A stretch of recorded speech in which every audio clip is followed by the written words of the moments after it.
Is Monty in the Morning, the show Phoenix Magazine readers voted #1 talk radio show in Arizona. #1 during your morning commute. #1 whenever news breaks during your day. And #1 whenever and wherever you want to talk sports. Now it's time for Monty in the Morning. Hey, yo, man. How the heck are you? It is the Monty Show. Presented by The Advocates. Find them online, theadvocates.com. Your best injury attorneys in the business. The Advocates. Hey, by the way, it is snowing out there. If you've been in a wreck, you need somebody to fight for you, call The Advocates. Get to their website, theadvocates.com. Make sure you use their chat feature. Yeah, you can chat with an attorney right now at theadvocates.com. How about the Utah Jazz shocking the world? Beating Golden State last night. Is Jordan Clarkson going to get suspended? Will Rudy Gobert get booed? Rudy Gobert. Any chance that Utah Jazz fans boo the single greatest big man in the history of the organization in Rudy Gobert? No. Any chance? Nope. You don't think standing ovation? It's not possible. Nope. Tribute video. He's going to get a video. All right, roll the tribute video. They're going to roll a tribute video. Or no, we're not going to call it the tribute video. Actually, I think it's... Dude, if Bogdanovich got a video, Rudy's definitely getting a video. If you look on the drive over there, it's called the Terrence Mann highlight tape. Go ahead and... And the first highlight on the Rudy Gobert tribute video is his block on Ja Morant. Yeah, let's go. Gobert and the Timber Puppies in town on Friday night to take on your Utah Jazz. But, Jacob. Yeah. Shador. Yeah. Why don't we start talking about a Utah Jazz win last night, 124-123 over the Golden State Warriors in very interesting fashion. Jordan Clarkson gets ejected with 45 seconds to go. He, I think, is probably looking at a suspension. And Simone Fontecchio needs more playing time. Jake, does that about sum up what happened last night at the Viv? Yeah. And I think you have to say that Jordan Poole was a little soft on that last play. You know, Jordan Poole not protecting the ball in the last play is why the Jazz won the game. And that's fine. That's not an excuse. That's just what happened. So to me, you know, this game kind of went, as far as Jordan Poole is concerned, how I thought it would go. You know, Jordan Poole balled out, 36 points, had himself a night. Unfortunately, at the end there, he turned it over and cost his team. So to me, this is exactly where Jordan Poole needs to grow. This is exactly where the Utah Jazz thrive. They pick on players who are giving them opportunities. You know, the Jazz, to me, are a team that is opportunistic as hell. They will look for any opportunity to get that timely turnover, that timely foul, that timely shot. That's the kind of team they are. And again, I want to be really clear. I don't even think that's a bad thing. I think it's a great thing. I think that's who they need to be right now. They need to be that opportunistic team. But certainly, I'm not going to sit here and say that this was some quality win. You were beat, and the Warriors made a mistake, and you took advantage of that. And I think it's great that you did. Yeah, I don't. How do I say this gently? You beat Golden State, but man, you didn't play well. But I have a real problem with all these guys sitting out. And I know that this is something we've talked about. Load management. When we manage our loads and stuff. I know that we've talked about this in the past, but I have a real problem with guys sitting out like this. I mean, Lauri Markkanen should have played last night. And are you telling me that, Wiggs and Steph and Dre, none of them were available to play? None of them at all. I'm not buying that for a second. And you look at Lauri Markkanen not playing last night and Mike Conley not playing last night. It is, if I bought a ticket to that game, I'd be asking for a refund. Yeah, I'd be pissed. I would be really upset because you got what amounted to a wild ending, and it was a wild ending. Let's not sugarcoat it. The last 5 minutes of the game were wildly entertaining. Yeah. The first 3 quarters and, 7 minutes were not so entertaining. And it was an ugly game to watch. And you look at the starting lineup for Golden State, you have a guy in JaMychal Green and Kevon Looney and Klay Thompson and Ty Jerome, Jordan Poole, who, by the way, congratulations, had 36 points. Dilly. I mean, is that what we paid to see from the Golden State Warriors? No, I mean, obviously not. I mean, if you bought a ticket, a month ago for this game that you were looking forward to, you came to see Steph. You came to see the Steph and Clay dynamic. You came to see Jordan Poole off the bench. You came to see, that. But that even team. on the Utah Jazz side of it, when you look at the Utah Jazz not playing Lauri Markkanen last night, you just want to know why. Like, it's listed as an illness. Yeah. Maybe I'm just a skeptic. I'm not buying that. And that, listen, I love my guy Walker Kessler starting. I've been calling for Walker to start for how long? Yeah. I love that he started. I love that Vanderbilt played 24 minutes. They both played 24 minutes. Yeah. I love it. I wanted to see Lauri Markkanen. Mm-hmm. I'm not paying to see, with all due respect, Simone Fontecchio. I'm paying all due respect to see Lauri Markkanen and Yeah. all this sitting out nonsense. Yeah, I mean, I think this has been a discussion a long time in the league, and obviously, the term load management started with Kawhi in San Antonio, and that's kind of what facilitated his exit. The proper nomenclature is managing our loads. Right. If we Right. could go with managing our loads, Right. that'd be great. I hate it. Now, having said all that, Jordan Clarkson should be suspended. I mean, you cannot. First of all, Jonathan Kuminga, right up until the point where he started talking a bunch of junk, did nothing wrong. Jordan Clarkson got his shot blocked. Jordan Clarkson swung his left arm wildly. Yeah. Jordan Clarkson then bowed up to try and fight Kuminga. And I'll drop that motherfucker. That's a one-game suspension at a minimum. Yeah. At a minimum. Yeah. I don't understand what Jordan was doing there. Like, he completely lost his cool. And when we talk about this team and we talk about untouchables and not untouchables, like, Jordan Clarkson's a really important guy on this team in those kind of situations. And if we're being honest, they probably don't win the game if Jordan doesn't get ejected. Right. But he can't get ejected there. Like, it's just a complete meltdown.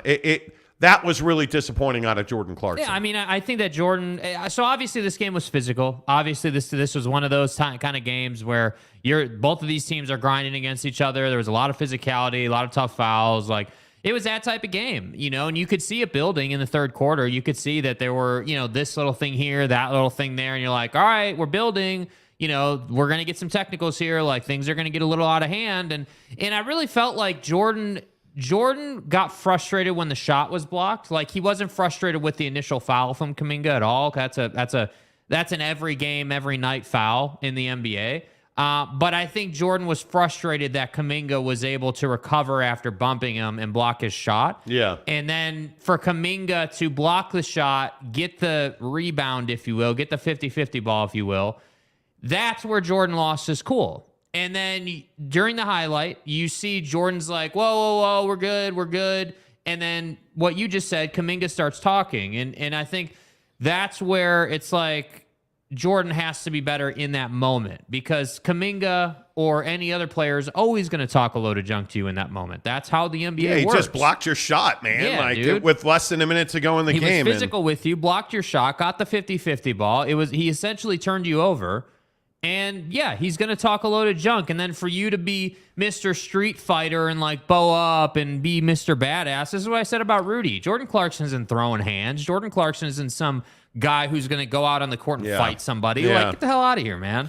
Yeah, but having said that, I mean, I loved what I saw from Fontecchio last night. I thought that was a really big performance for him. And, that's a guy that we know can shoot threes, but he makes a really nice play to get down the wing there at the end of the game for that dunk. And again, I saw everybody on Twitter after the game, foul on Olynyk. Well, it's a foul. That's absolutely a foul on Kelly Olynyk, but they didn't call it. So is it a foul? No, it's not.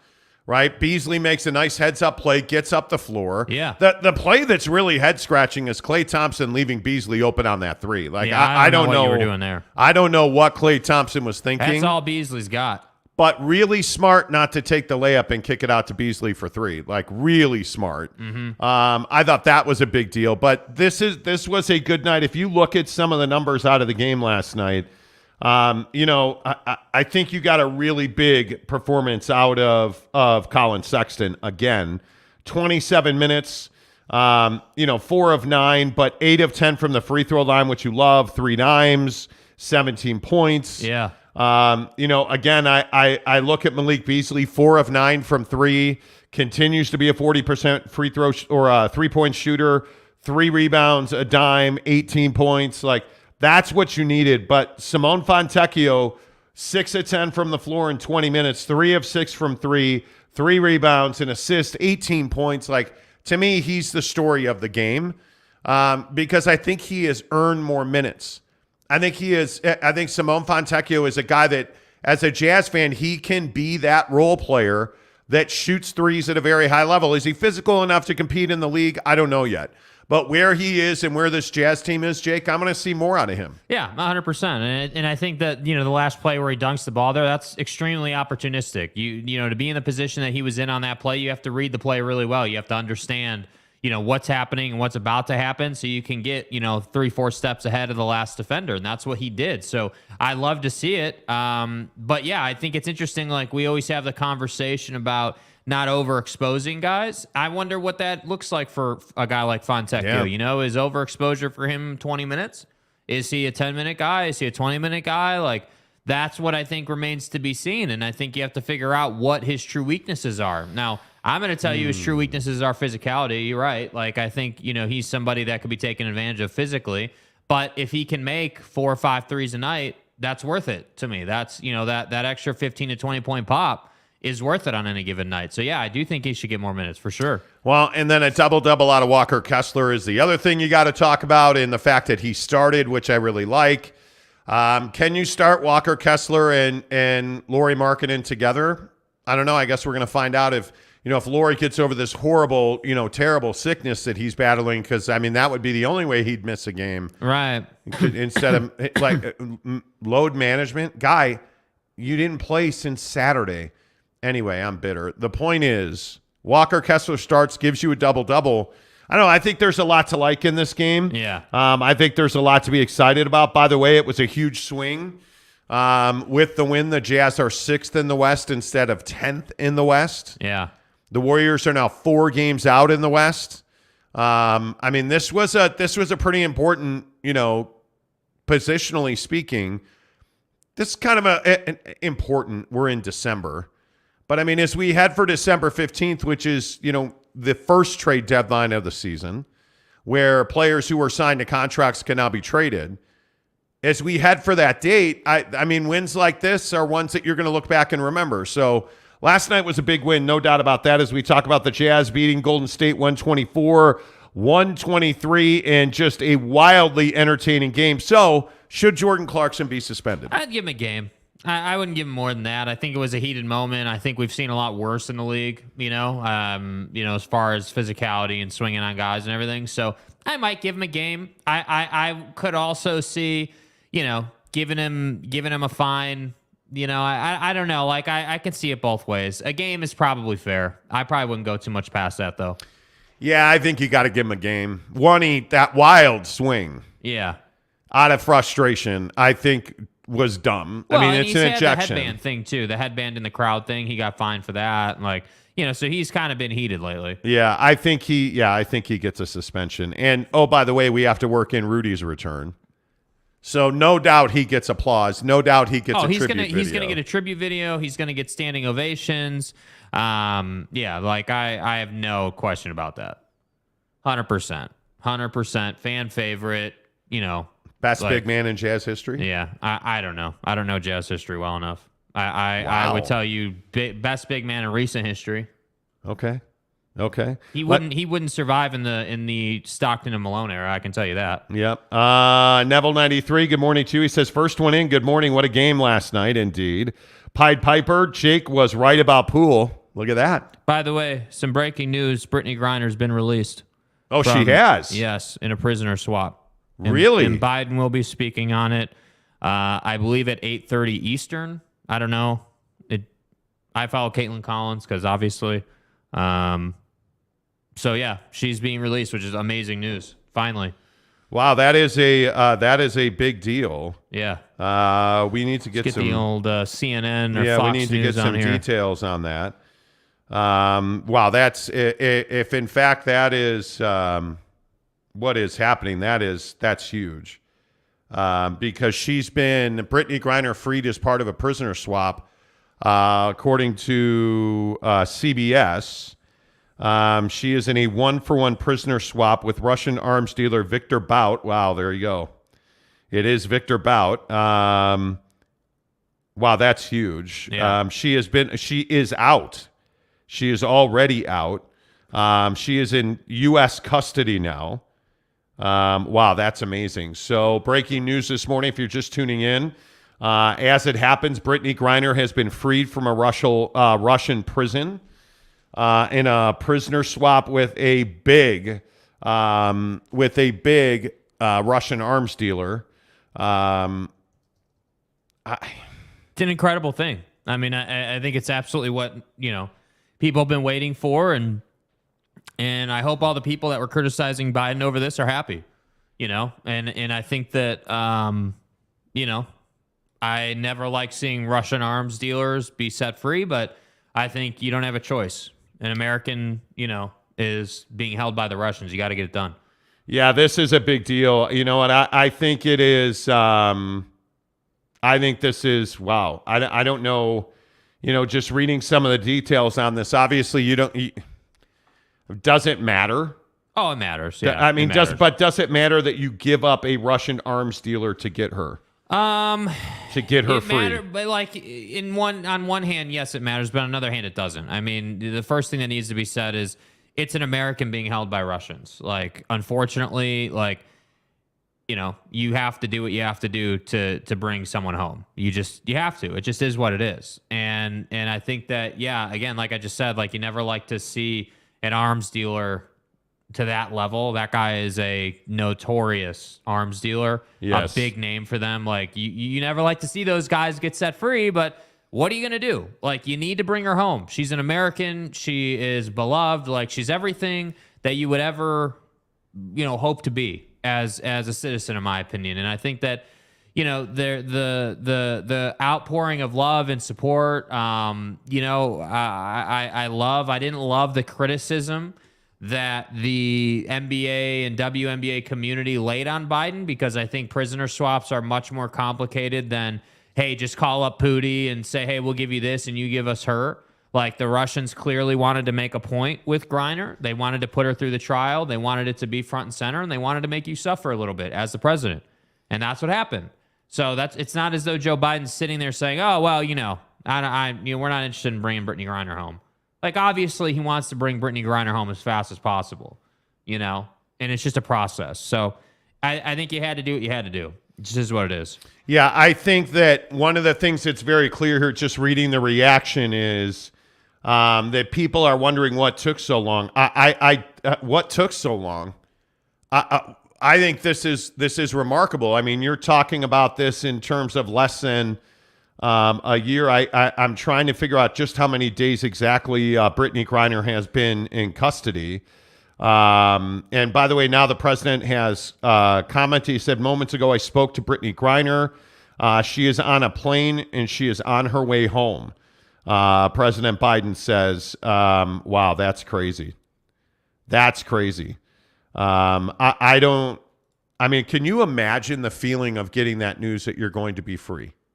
Yeah. I mean, after it's a relief. Months and months, and again, being a black, essentially a 7-foot black woman that's a lesbian in a Russian jail, good luck. You have no idea.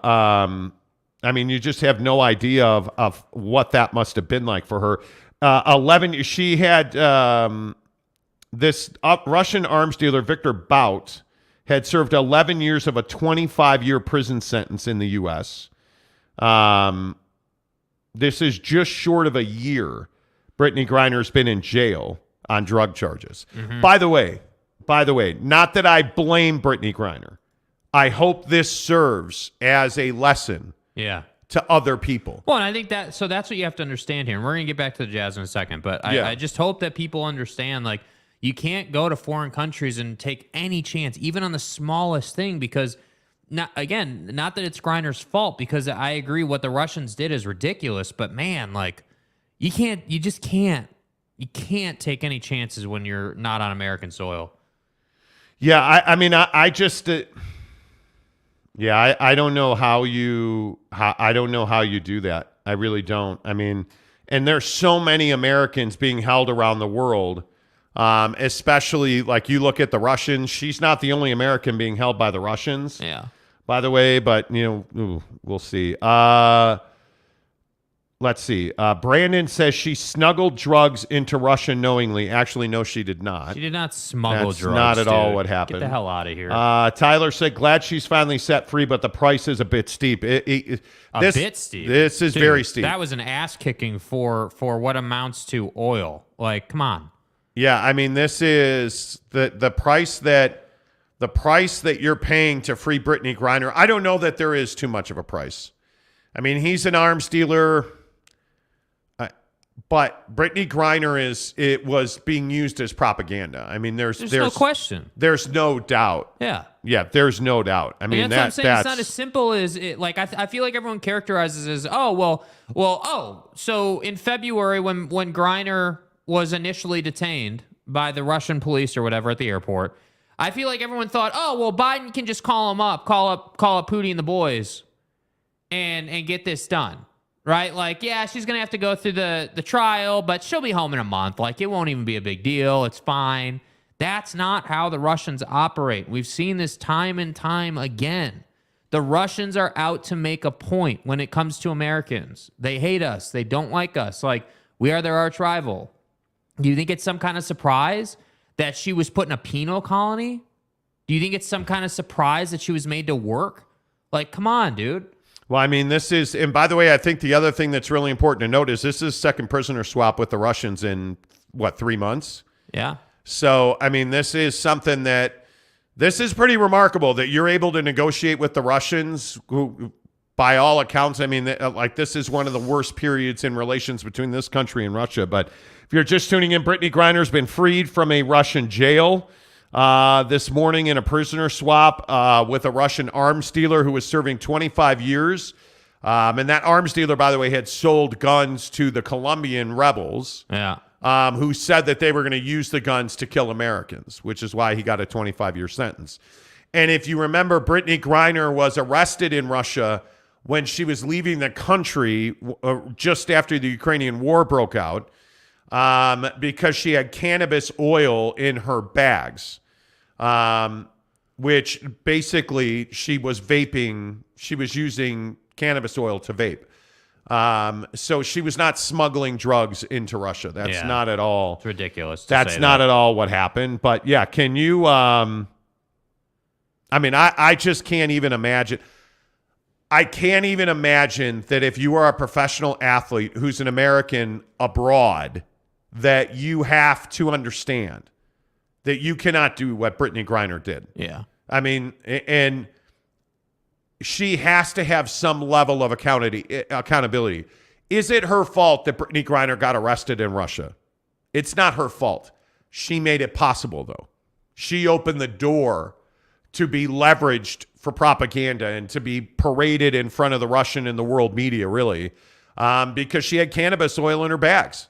So is it her fault? No. Is she responsible? Yeah, she is. She is responsible for giving the Russians the opportunity to use her for propaganda because she was carrying cannabis oil. Yeah. You're a multimillionaire. You tell me you can't afford to replace it?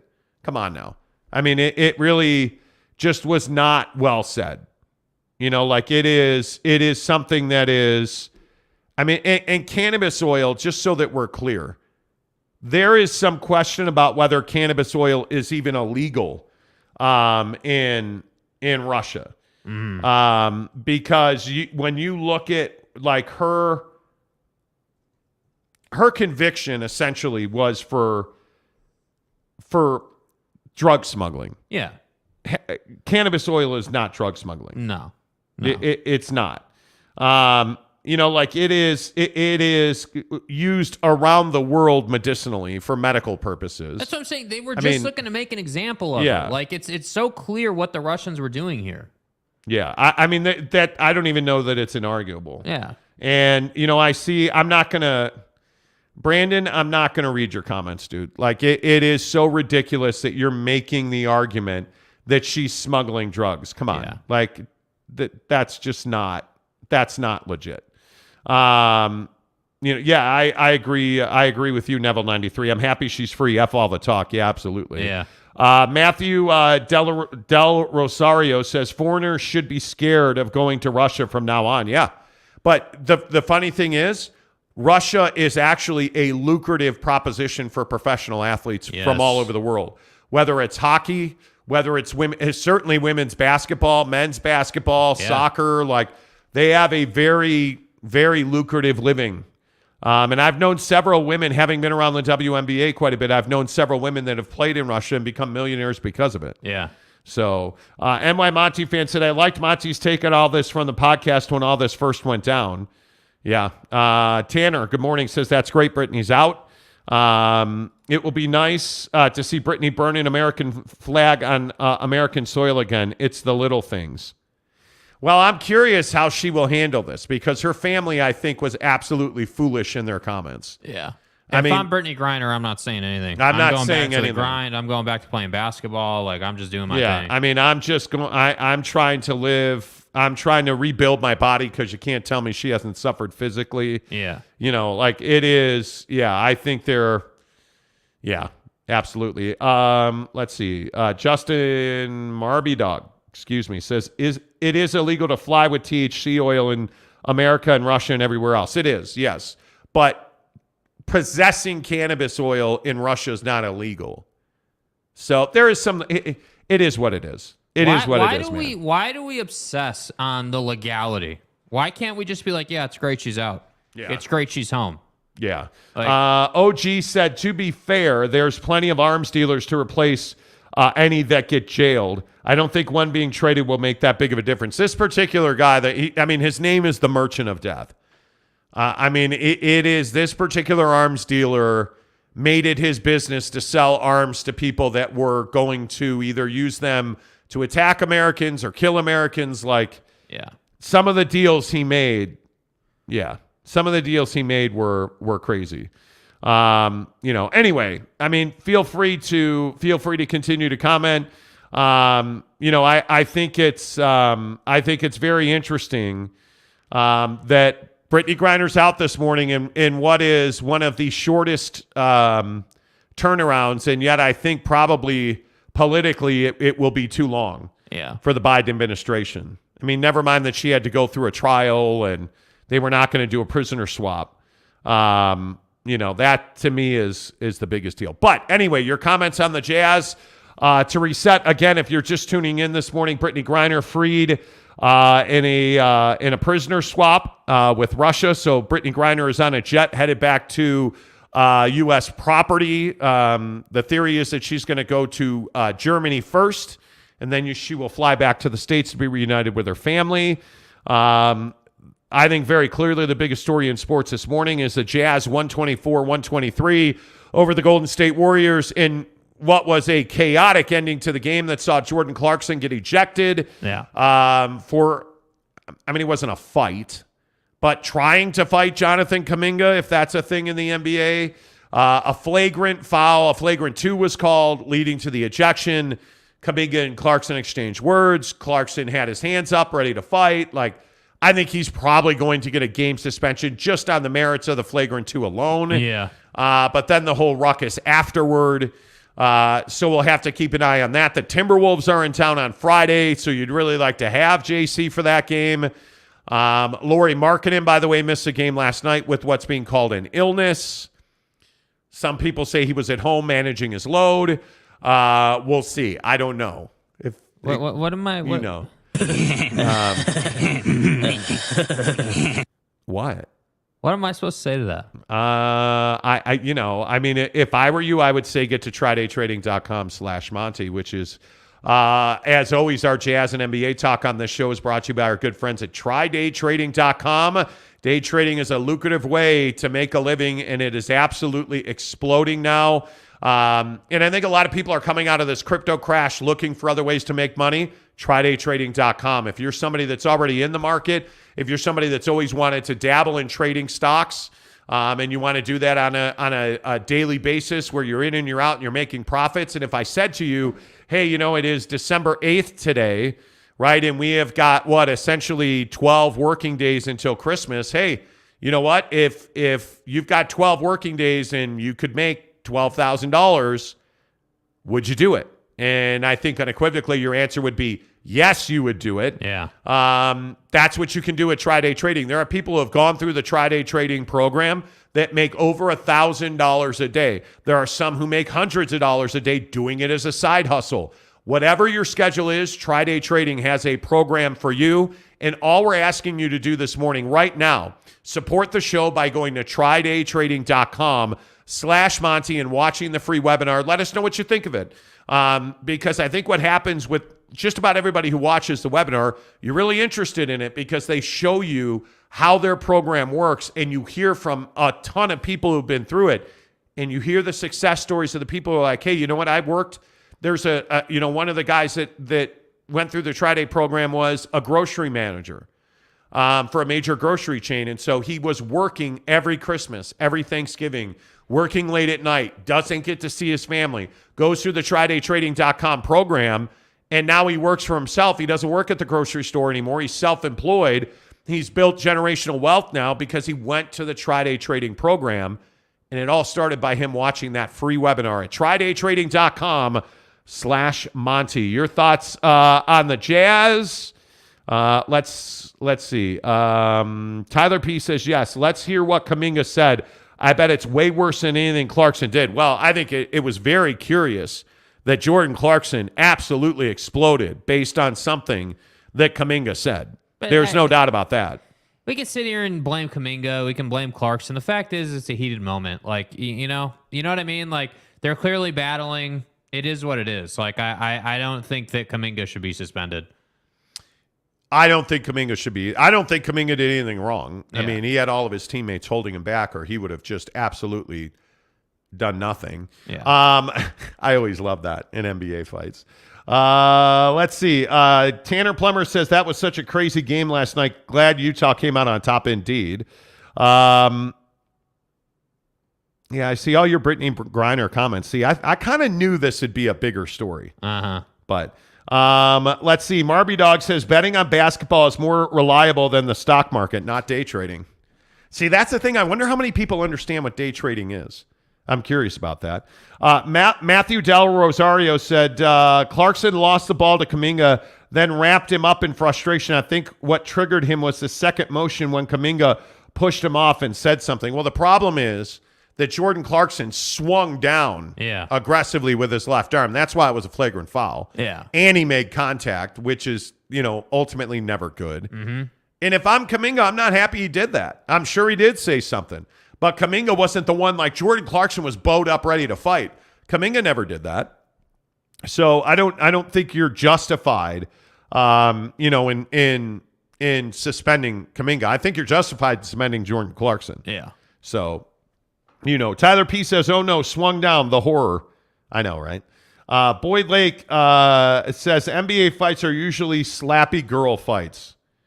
Well, sometimes they're slappy girl fights. Last night was not really a slappy girl fight. OG says, JC is normally chill. I feel like he has been getting bad ref calls very recently. I'd be frustrated too. You're going to get bad calls. You're going to get good calls. Was Kelly Olynyk's body block on Jordan Poole a foul last night? Well, it was. Did they call it? They didn't. Right? I mean, we've got to, in our sports fandom, we have got to get out of this belief that the refs are trying to screw us and that it's the refs are why we lost the game. Stop.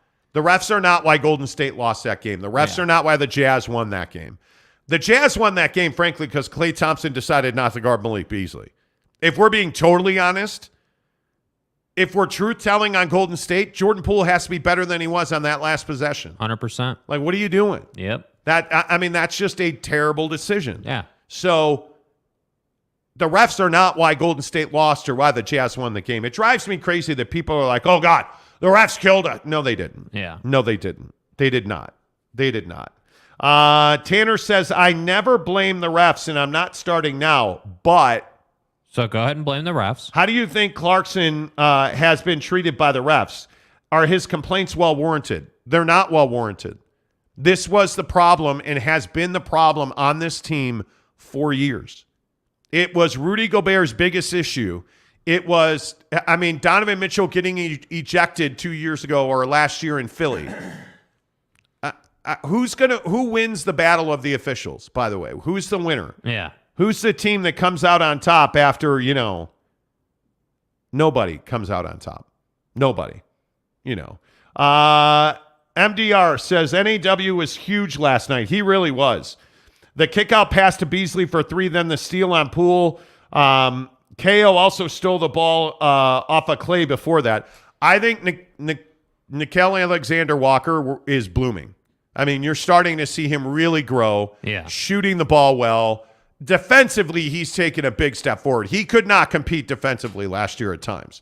And I think this year he is much more ready to compete. He's more prepared. He just looks like he understands more. Yeah, I think when you look at the way that Will Hardy's impacted this team, the growth in several of the Utah Jazz men has been sensational. I think Jordan Clarkson, you're watching him grow. I think Colin Sexton's complete flip after that altercation or whatever that thing on the bench was with Will Hardy, I think that Colin Sexton's been a much better player. Yeah. I look at Simone Fontecchio getting opportunities. I look at Walker Kessler. Like, you are watching these young guys develop. Now, some of that certainly is you're young, you're going to improve every bounce of the ball. I get that. But the IQ level and the understanding of the game is what Will Hardy is bringing to this Jazz team. Yeah. And I think I don't think you can understate that. I think he's had a big impact. And I think they're shooting the ball well. I don't know what they shot from 3 last night. The Jazz last night shot 43% from 3. See, again, and they had 26 dimes. What do we tell you every day on the show? They shoot more than 40%, they're going to win most of those games. Yeah, I'd still like to see 43 threes a game. 14 of 35 last night. But, hey, you shot 43%, and I'm telling you, the magic number for assists is 25 dimes.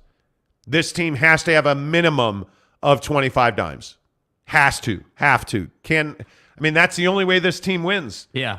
It's the only way this team wins. Well, and again, I think, you're going to start to see that number be more consistent when guys like NAW or Colin Sexton or whoever, instinctually are better. Again, watching the kick out to Malik Beasley from NAW, he could have easily taken that layup. That was a wide open look, no question about it. But to give Beasley that opportunity, I think was brilliant. And I think that obviously if he misses, we're probably having a different conversation. But he didn't. He made it, and it's a good decision. So to me, I think the assist numbers go up and they stay up consistently when you have more of your roster playing better basketball. It's just how it works. Yeah, we'll see. I'm really looking forward to the reaction for Rudy Gobert on Friday night.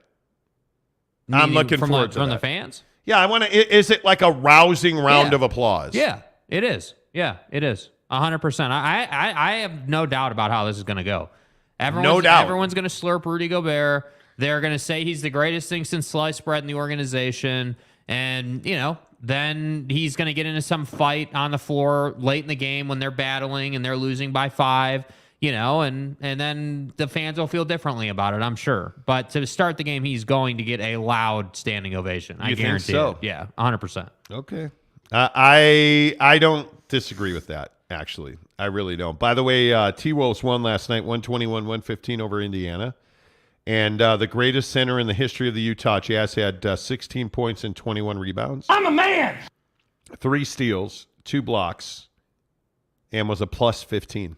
Nice game. Yeah. That team's better without Karl Anthony Towns. Well, no, that team's better without both of them on the floor. One of them on the floor is better than both. Okay, that's the right way to put that. I don't disagree with that. I don't disagree with that at all. But I'm interested to see how that goes. By the way, did you see my guy, Walker Kessler, last night with 5 blocks? Mm-hmm. My guy. He's mine. Yeah, he's your guy. You said he's the greatest big man in Jazz history, Ever. Right? What's up, Teddy Wayman? Duck season's in very early this morning, and says the refs handed the Jazz the win. Yeah, I don't know about that. Tanner Plummer said Buller had his own yes moment. I can't stand him, but that was pretty cool. I guess. I didn't hear the call. Yeah. I did not hear the call.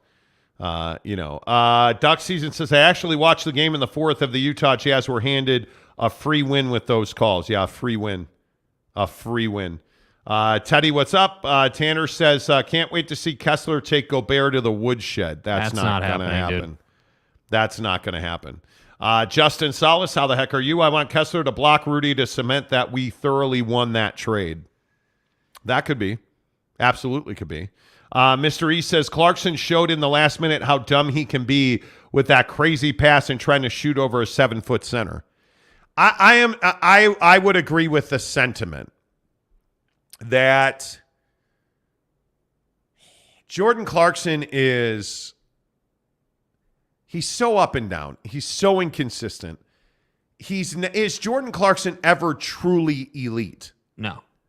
I don't think he is. Mentally, he doesn't have that groove, that mentality where you have to understand how to operate in the heated moments. You have to understand how to, maintain your game when things are kind of getting out of hand, and that's kind of what the special ones are able to do. Like Kevin Durant's always going to the elbow to get a good look when the game's on the line or when they need a bucket and they're desperate or whatever. Like Jordan Clarkson, for whatever reason, thought that he'd be able to get by Jonathan Kuminga going to his left, and that's just not going to happen against a guy like Kuminga. He's too big. He covers too much ground. Like, that wasn't a good choice. No. And to me, I think that the Jazz and a lot of NBA teams do this, where they'll get away from ball movement. They'll get away from what brought them success earlier in the game in late game situations. Whereas if you would just move the ball against most of these teams, you'd be fine. Yep. So oh wow, yeah. Look at now. Duck season is here, so Teddy Wayman is going to lead by example because Duck season still owes us $100. Teddy Wayman says, "I said the Jazz would win by double digits, and I was wrong. So here you go, Jake. Even though you didn't take my bet, I appreciate you, Teddy. I appreciate you, bro. That's nice of you, man. Seriously, thank you. That is nice. That's really nice of you, bro. I appreciate that. That is nice of you. And yeah, I didn't take the bet, but." I think last night's game, I'm sitting there watching it, and I'm like, yeah, Poole's doing what I thought he'd do. But I got to be honest, I was really disappointed in Jordan Poole. It's great that you scored 36 points, but I kind of thought this is what you were going to say. Like being this soft on the last possession, like with all due respect to Nickeil Alexander-Walker, that was a hell of a play to strip him, and it was clean. And I will die on the hill today of that was a clean play by NAW. It was absolutely clean. Just stripped Now him. Listen, the form tackle by Kelly Olynyk that wasn't so clean. I don't know if Kelly Olynyk went to Utah practice, earlier this season or something, but his tackling technique was really good on that play. I mean, he finished that tackle too. Yeah, and by the way, Duck season. Yeah, by the way, follow Teddy Wayman's, lead here. Oh, he did. The Duck season gave us 99 cents. 99 cents. Well, $98 to go, bro. $98 to go, dude. It is what it is, I think what's interesting is that NAW, it was clean. I mean, you look at and Jordan Poole didn't pull any punches after the game. I mean, he and Steve Kerr said the same thing. Jordan's got to be better with the ball in his hand there. You have to protect the ball. You've got to burn the clock. You've got to make them foul you. Yeah. And Jordan Poole, after the game, said he was assuming a foul was coming, and he relaxed. And that's why it was so easy to strip the ball from him. He did not brace himself to get fouled. He just assumed it'd be a ticky-tack foul. And NAW went for the ball, which I think is huge. I just think. Which, again, that's the downside of Jordan Poole. How are you playing this version of the Utah Jazz, or this, let me put it this way. This is the better way to put it. How are you playing a team that is going to be very physical, right, within their ability, because the Jazz, to win games, the Jazz have to be physical to a certain level. In that moment, you're closing the game, you're up by 1 point, and you're inbounding it at half court, right? So the Jazz know if we can get a steal here, if we can get a turnover, we're gonna be in a great spot. But how are you that soft? How are you doing? Like, I just couldn't believe it. Yeah, and I think the thing that's really important is that NAW doesn't get arm. No, it's all ball. Yeah, he doesn't get arm, which is really difficult to do. Like it's that's amazing to me and we're watching it. Obviously, we can't play it for you. We'd love to, but we can't play it for you. Yeah. But yeah, it's So anyway, my point is, Teddy Wayman, appreciate the tip, dude. Yeah, Poole did, as far as stats, Poole did what I thought he'd do, but it doesn't matter. It's all for naught if you can't win the damn game. Justin Salas says it was clean, but then there was a kickball and the tackle by KO. Well, a kickball has to be intentional. You have to be, and that ball, looking at that highlight, it's not a kickball because there's no kicking motion. There's no intent by Kelly Olynyk to kick that ball. It simply hits his leg. It's a 50-50 ball. Yeah, that's all it is. There's so it's not a. And by the way, if I'm the Warriors on that play, I am taking Fontecchio to the woodshed at the rim. Yeah, I am not allowing him. And I don't know who that's this a great was. play by NAW. Who is this? Who is that? Is that Moody? That is. Yeah, Moody. I'm taking Fontecchio to the ground on that. You got to foul him there. Yeah, I'm not. You have to foul him there because you can't allow him to. But again, this kind of speaks to the new age in the league. I mean, if you think about it, it's a softer league now that relies on 3-and-D. That is the league right now, and I think the teams who are more physical and are on the floor more typically win the game. Yeah, it definitely not a kick, by the way. Just looking at that play.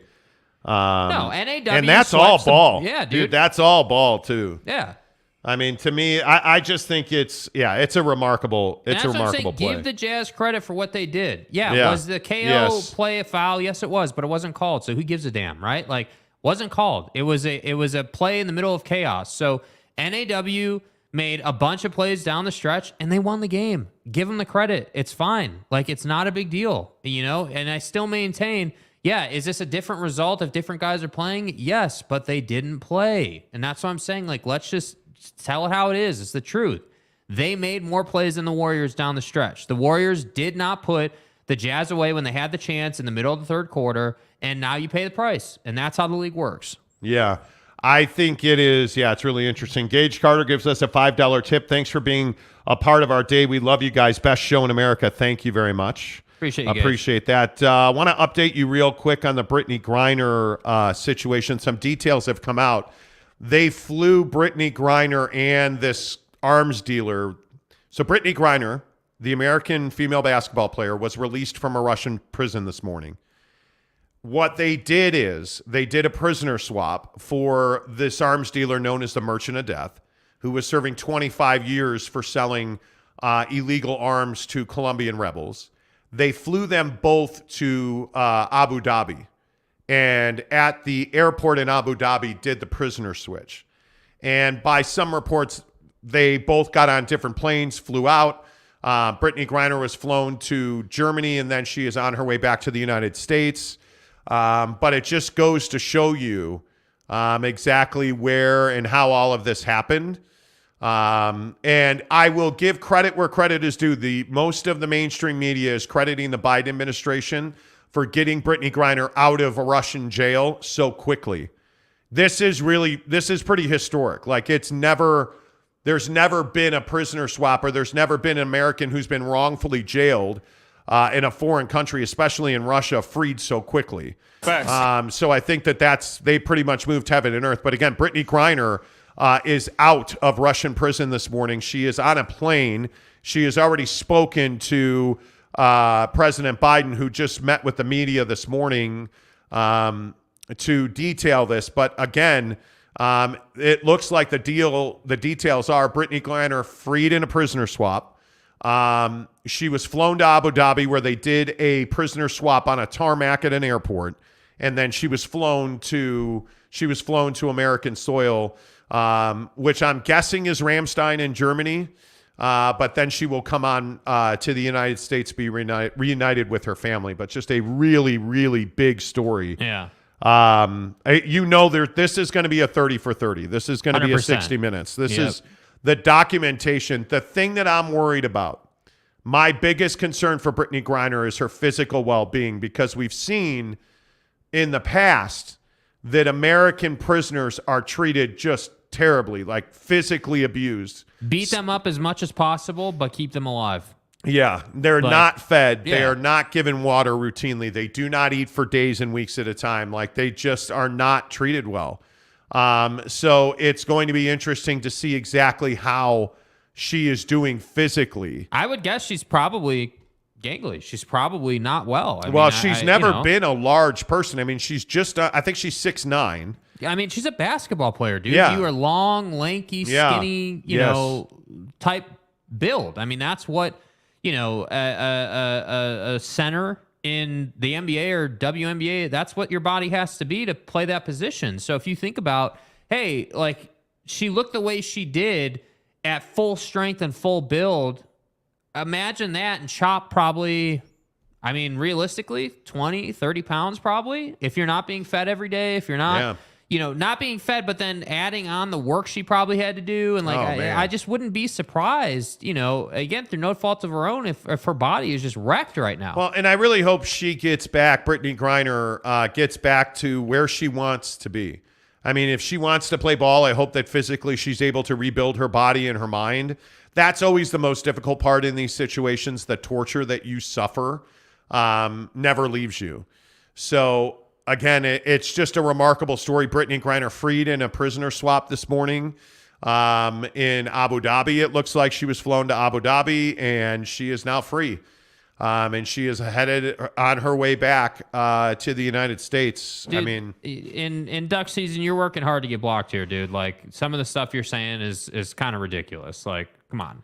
Well, now we got to put it up. I wasn't even, let's see. Stop saying that she was wrongfully jailed. Going into a foreign country, don't be ignorant to their laws. She was wrongfully jailed. Yeah. I mean, she was very clearly targeted. She was very clearly targeted at a time where the Russians needed a win. The Ukraine situation was rapidly devolving. And I don't think there's any doubt that they used Brittany Griner. They knew that Brittany Griner had cannabis oil before she was searched. You don't sentence somebody to years and years. I don't even remember what her sentence was off the top of my head, but it was 9 years. You don't sentence somebody, to 9 years in a Russian penal colony, hard labor for cannabis oil.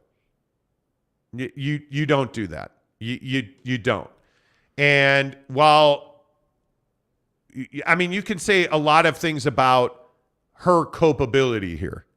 And again, I do agree that Brittany Griner is responsible for her actions. Brittany Griner is partially responsible for what happened to her, in that she had cannabis oil, and you have to understand who you are and where you are. And if you don't understand that you are a significant figure in Russia because you're a 7-foot black lesbian woman in a time where the Russians were about to have a full-scale invasion of Ukraine, you were a target. And so by having cannabis oil in your luggage, you opened up the opportunity to be leveraged by the Russian government. Yeah. That's where her accountability ends. The sentence, the sham of a trial, like, come on. Like, none of that is Brittany Griner's fault. None of that is her fault. I mean, I just think that at some point you have to realize what that is. Like it. And by the way, rooting for her to go to jail is absolutely ridiculous. Yeah. I mean, nobody should be in a Russian penal colony. Nobody. That is not, I don't care how much you dislike somebody, saying, hey, do the crime, do the time. Come on, dude. That's inhumane. Yeah. So huge news out of Russia this morning that Brittany Griner has been freed in a prisoner swap. Talking NBA, talking Utah Jazz. Wanted to quickly update you on that. And as always, 10 to the hour, every hour, we're talking football at 50 on the Monty Show, presented by our good friends at Papa Murphy's Pizza. Use the promo code Monty25 to get 25% off your purchase of $25 or more at Papa Murphy's Pizza. So let's talk about prime time. Right. He did it again. Alabama's associate defensive coordinator, Charles Kelly, is joining Colorado as the new defensive coordinator on prime staff. Like, this guy just has an all-star staff assembled around him. This is unbelievable. Yeah. What he's been able to build in Colorado. And coming up here in about 6 minutes, we're going to talk Pac-12 and George Kliavkoff, who made some more really stupid comments about Deion Sanders. But I don't think there's any way to even spin this. Deion Sanders is, if he never wins a game, you can't criticize the staff that he's put together there. Like, this is unreal. Yeah, well, and that's kind of my sentiment. Like, this is all great, but you got to win games. And I love the staff he's putting together. I love the energy. I love the vibe. And personally, I do believe he's going to do some things. I think that there'll be a mid-table team in the Pac-12. I think you're 7 wins right out the gate. And then you're probably going to have to improve some things and do some better recruiting. And, you just, after your first season, you have things you got to work on. But I do think inside of 3 years, I mean, they could be competing for, a Pac-12 championship, or I guess at that point a Pac-10 championship, And to me, it's all about mentality. These guys aren't going to Colorado because it's Colorado. They're going there for prime, and they're going there for what he's trying to accomplish, and you got to respect that. And I hope they do big things. Yeah, I think it's really interesting that he's drawing so much attention to Colorado. It's remarkable. Von Miller drawing so much attention to Buffalo because Von Miller's out for the year. They went in to do a procedure on his knee, a normal clean out, and they found that he had ruptured his ACL. As part of this routine clean out surgery in his knee, they found a ruptured ACL. Von Miller out for the year. He was easily leading the Bills in sacks with 8. Jake, I think this is a huge loss for that defense. Yeah, I think that Von Miller brings experience, obviously makes a huge impact on the field, and I think that it's so funny how ACLs work in the league now because, this is somebody who, if they hadn't had to do that clean out, would have just played on that, Like, he didn't even know that, like, he had a ruptured ACL, and so to me, it's like, the guy is tough as nails, clearly, and it's unfortunate, but that's the cost of doing business. And I think that, their defense all of a sudden isn't going to suck because they don't have one guy, but definitely it's a big loss. And he is one of those guys that creates a lot of chaos in the backfield. So from that standpoint, you're going to miss him. Yeah, I think it is. I think it's pretty amazing that Von Miller has been able to reincarnate himself. Because, I mean, essentially he was left for dead in Denver. Yeah. Gets to L.A., they obviously win. He goes to Buffalo, and now he's just been a dominant force up there. So it sucks that he has a torn ACL. And then there's Baker Mayfield tonight. Does Baker Mayfield start at quarterback for the L.A. Rams tonight? I mean, that's a lot to ask, dude. Well, it might be a lot to ask, but bro. Obviously Matthew Stafford is done. And then Wofford has this neck injury, so he is unlikely to play. I mean, you can run him out there, no doubt. I just think that it's. I mean, you're going to be limited. You're going to be very limited. Bro, he got there. He got there yesterday. Like, hey, cheers to you, bud. I mean, if Baker steps in there and plays, that's pretty remarkable. It is.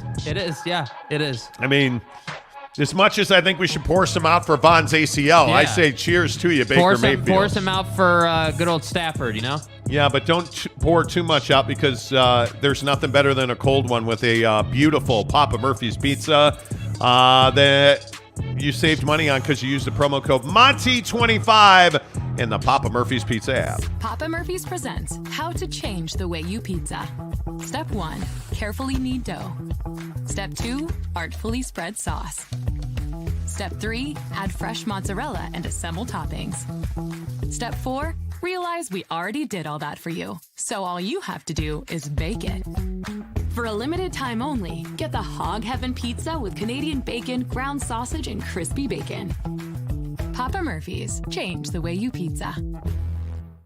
Indeed, you do. Use the promo code Monty25 to get 25% off your purchase of $25 or more at Papa Murphy's Pizza.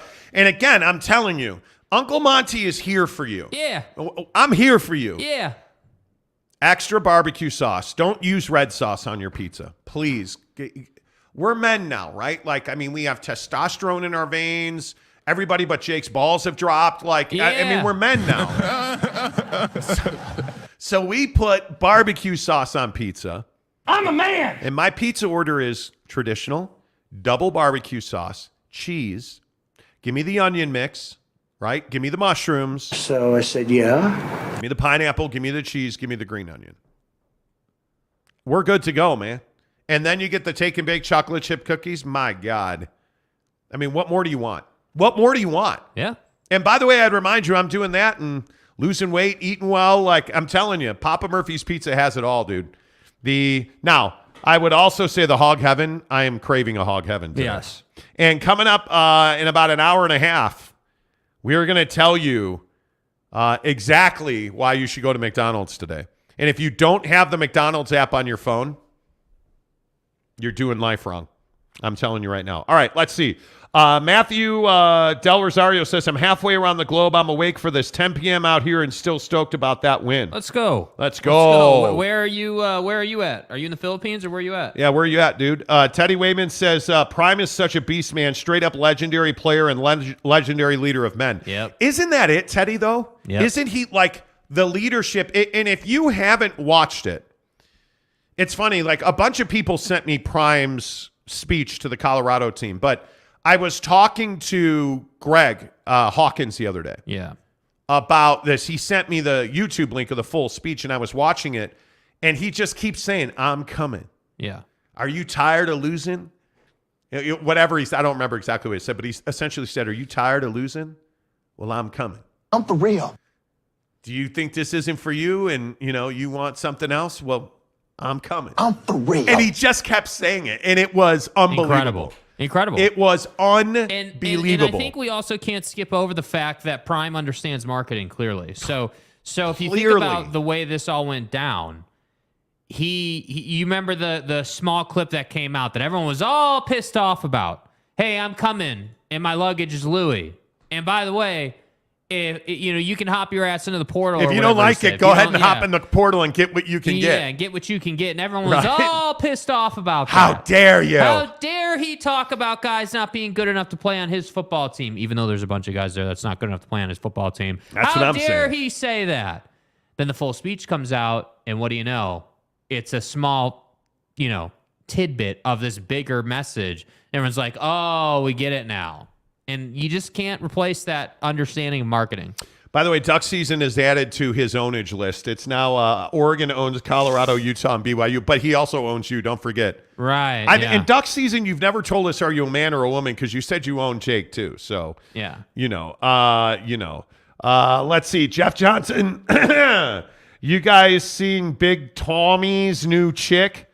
Prissy Jissy is having a hissy fit. Hope she likes her man bun, man, because he's winning like a champ he is. I did not see this. Did Tommy? Yeah, he's got a new. Let's pull it out here and. Whoa! Stop. Let's get the Tommy Brady chick and see what it looks like. How did I miss this? Because I'm usually all over it. Donnie. Yes. Oh my! Oh, you got to screenshot that and send it over. You got to screenshot that and send it over. Hey, baby.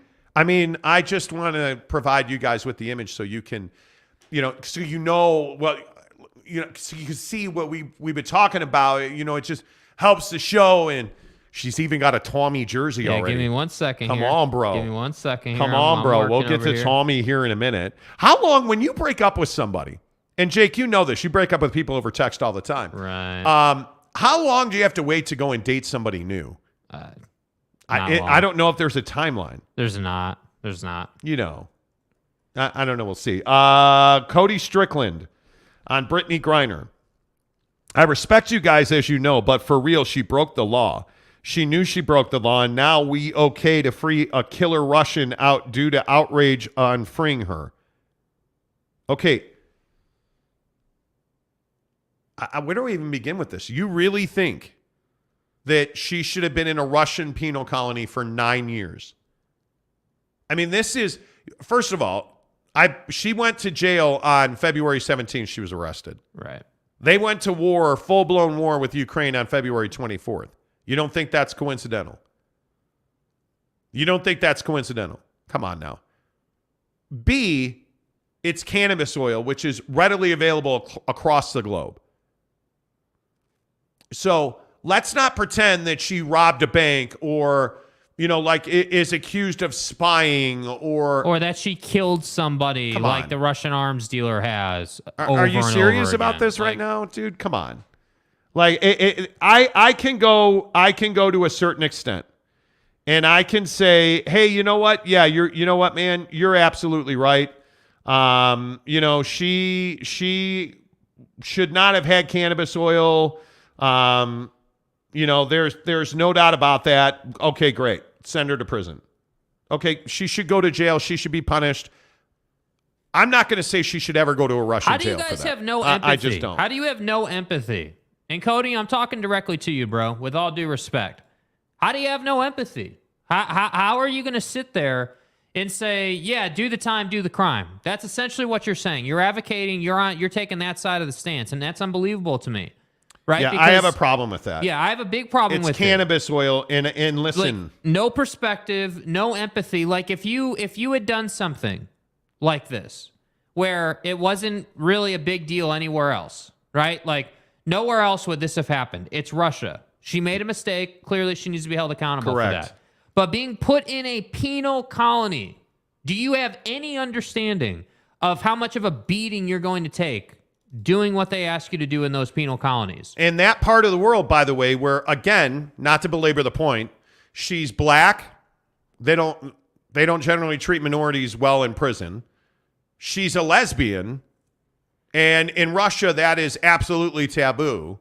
And she's high profile and very famous. Are you kidding me? Come on. We're talking about cannabis oil. Be better. You can't make the argument that she's innocent. I agree with that. She is not innocent.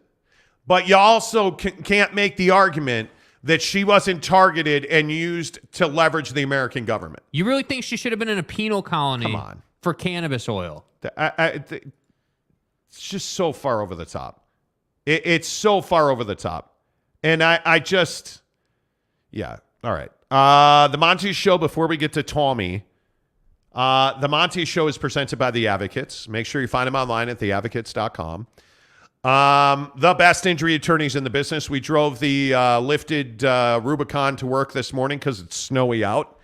And there are all kinds of fools on the road. Can somebody explain to me why when it snows, there are probably half a dozen people on Bangor Highway at 4 a.m. who think 30 miles an hour in the fast lane is exactly how you handle snow? And I have this question too. Great question. This question works off of that question. Why are people so lazy that they won't clean their car off before they start driving? And then because you didn't clean your car off, you feel you need to be in the left lane going way slower than everyone else. And then you're going to drift in the lane because you can't see anything because you didn't clean your car off. Yeah, so this dude was in a little SUV and is covered in snow. He had clearly parked outside. Yeah. He's legit doing 30 miles an hour. The roads are not even that bad, right? Slushy, wet. Okay, we're doing 50. Most people are doing 50 miles an hour. Yeah, flow of traffic is about 50. He's doing 30 in the fast lane. So everybody's going around him. Now, of course, I get up behind him and all the snow blows off the roof of his car. I move over to the middle lane to pass him, and he drifts into the middle lane. And I have to honk my horn at him. Like, if he'd have hit me, yeah, I'd have gone to The Advocates. TheAdvocates.com, the best injury attorneys in the business. They will fight for you. And the best part about The Advocates is you can communicate with them any way that you want. You can call them.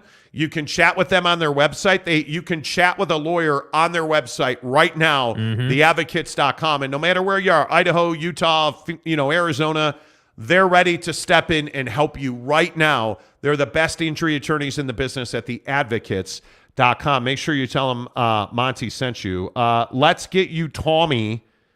Okay, are you guys ready for this? Now, if you're driving this morning, you should pull over because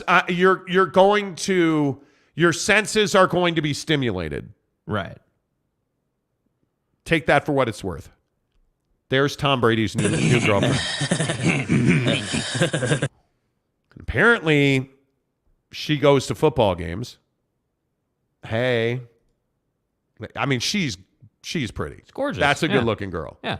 That is Veronica Rajek. So let me ask you this. Is this a rebound for Tommy? I guess. I don't know. This has to be a rebound. Has to be. Like, what does the story say? Of like, have they been together a long time? Like, give me the not a long details. time. I need I the don't know. deets. Like, I don't know all the details. Jake, but, I need dude, the deets. Yeah, You're the dating guru. She is his girlfriend right now, and so these pictures that you're seeing on the screen are from her Instagram. You can go and find her Instagram, Veronica Rejek, and Veronica is spelled with a K, not a C.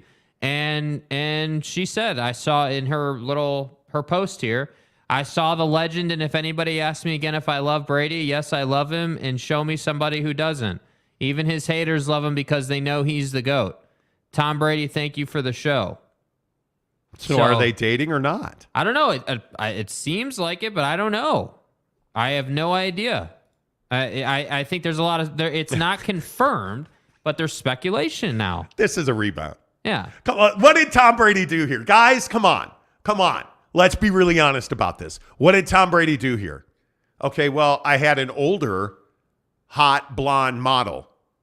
Oh, she dumped my ass? Okay, let me get a younger, hot, blonde model. Tell me that's not exactly what he did here. It probably is. Yeah.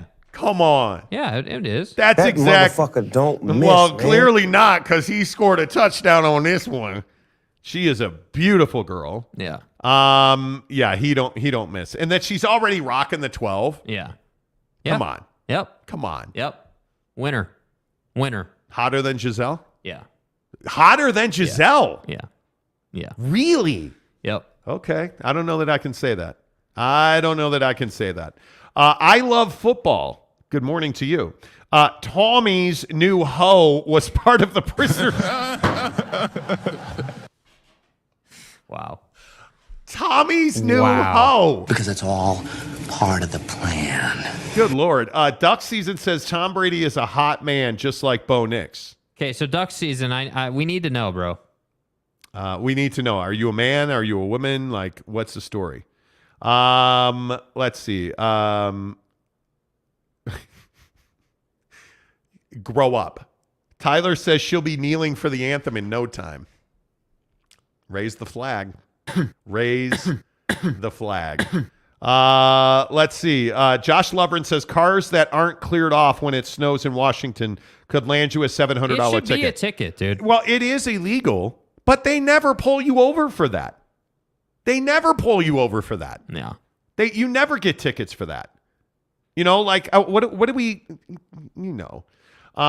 Big Dog O-Town says if it were Britney Spears, old Cody would be full empathy. Bet that.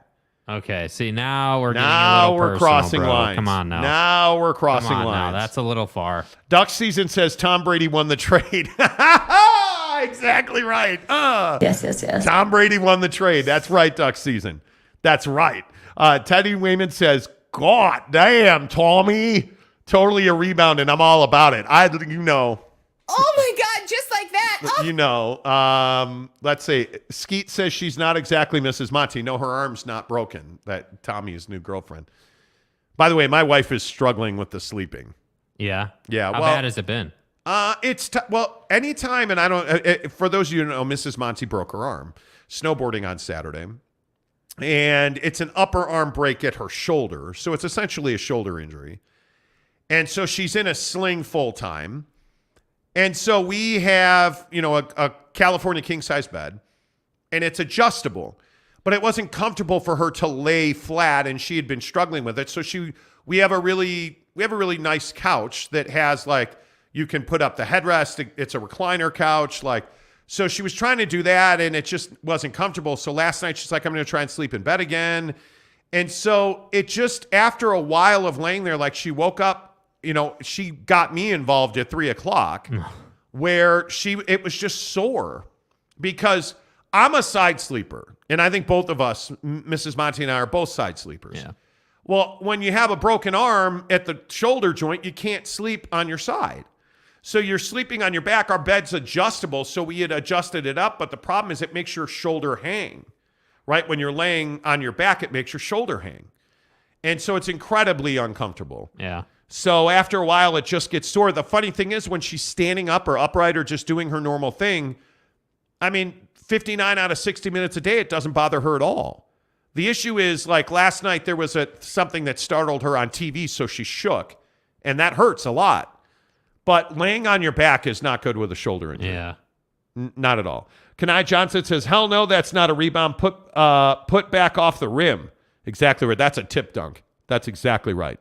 Pied Piper says, Tommy can't lose. Nope. That's exactly right.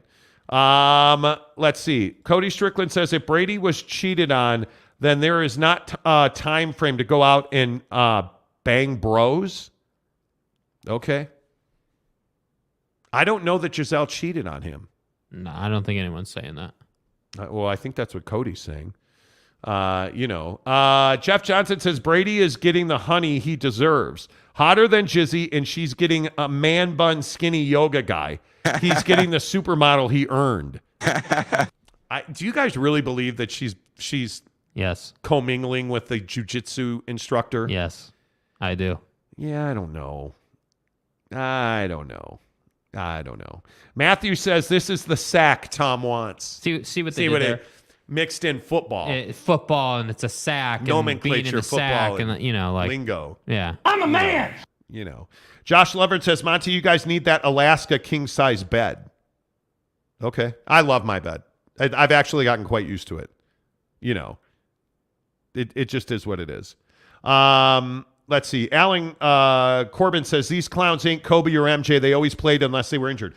I'm not. This thing last night with the Jazz, and if you missed it, and Jake hates that I'm talking about this, but it's fine. It pisses me off that, like, Clay, Dre, and Wiggs didn't play for the Dubs. Clay played. Steph didn't play. Steph. Draymond, and Wiggins did not play. Clay played, thankfully. That's why the Jazz won. And then Lauri Markkanen didn't play for the Jazz. And I just keep thinking to myself, this is why I don't buy season tickets. Like I went to the Bulls game last week, sat courtside. Mm-hmm. If DeRozan didn't play, I'd have been so pissed. But he did. And I had a great time. It was awesome, right?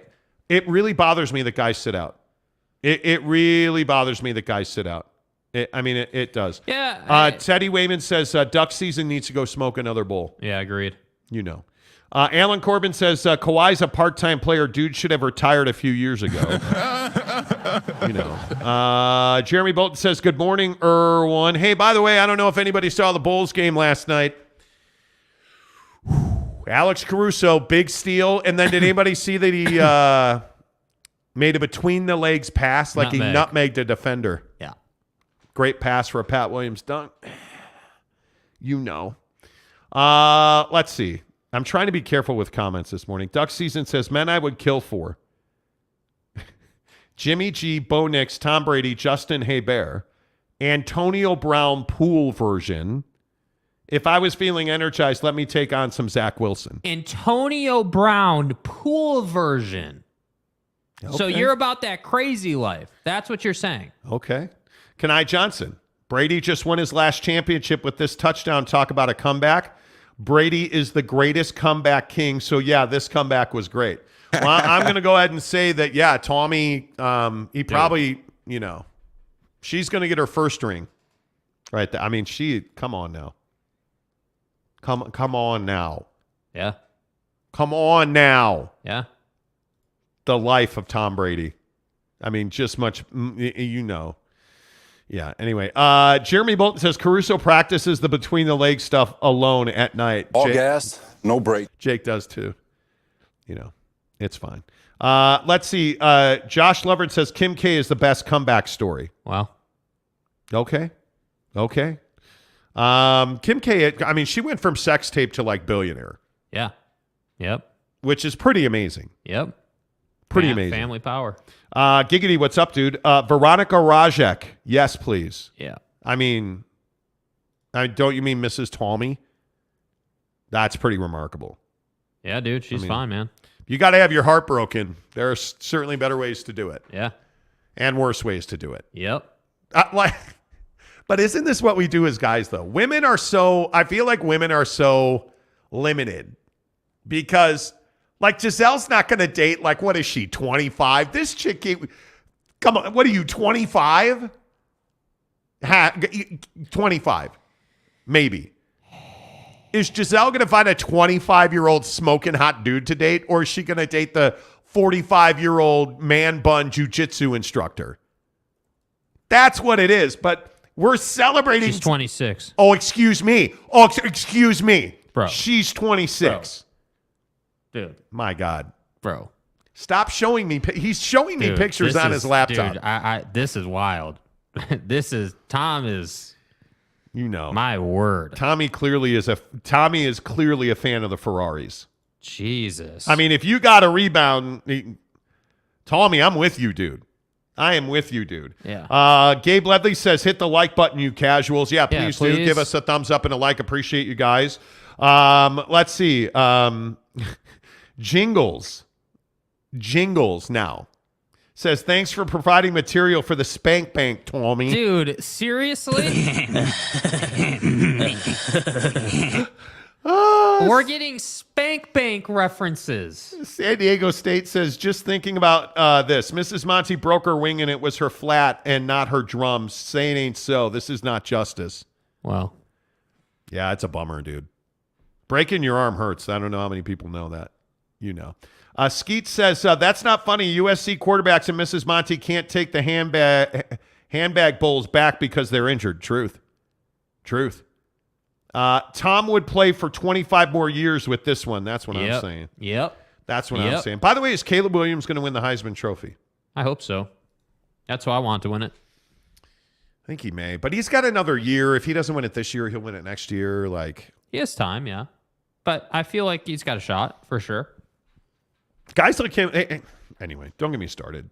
Should we rip the Pac-12 now? Or yeah, let's do it. I mean, why not? What do you feel like doing? I know we spent the whole show talking about BYU yesterday. So Yeah. If one more person was like, "Hey, you talked about BYU for 2 hours." Is this a jazz show? Is this a BYU show? What kind of show is this? Yeah, whatever. We have been vocal critics of Pac-12 Commissioner George Kliavkoff, right? Yeah. And I think justifiably so. This guy won't stop talking, and I don't understand it. So, you know that Deion Sanders. Prime time. You know that Deion Sanders gets the head job at Colorado. Yeah. All the while, including a couple of guys that are hacks on YouTube, wondered openly, well, why would Deion take the Colorado job in a dying conference? We did what we did.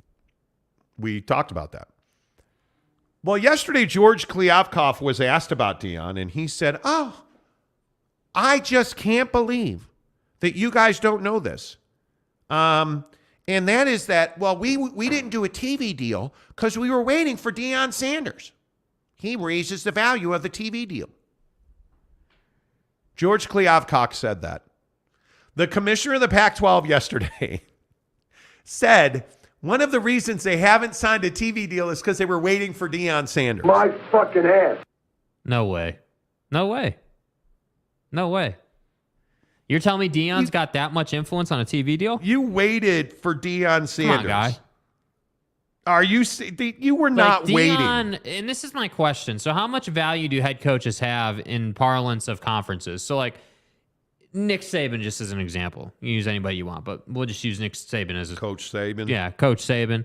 So are you really telling me that Nick Saban in a conference as strong as the SEC has that much pull on a TV deal? Are you really telling me that Prime has more pull than Lincoln Riley, more pull than Kyle Whittingham, right? More pull than these other guys that have been there and done some things.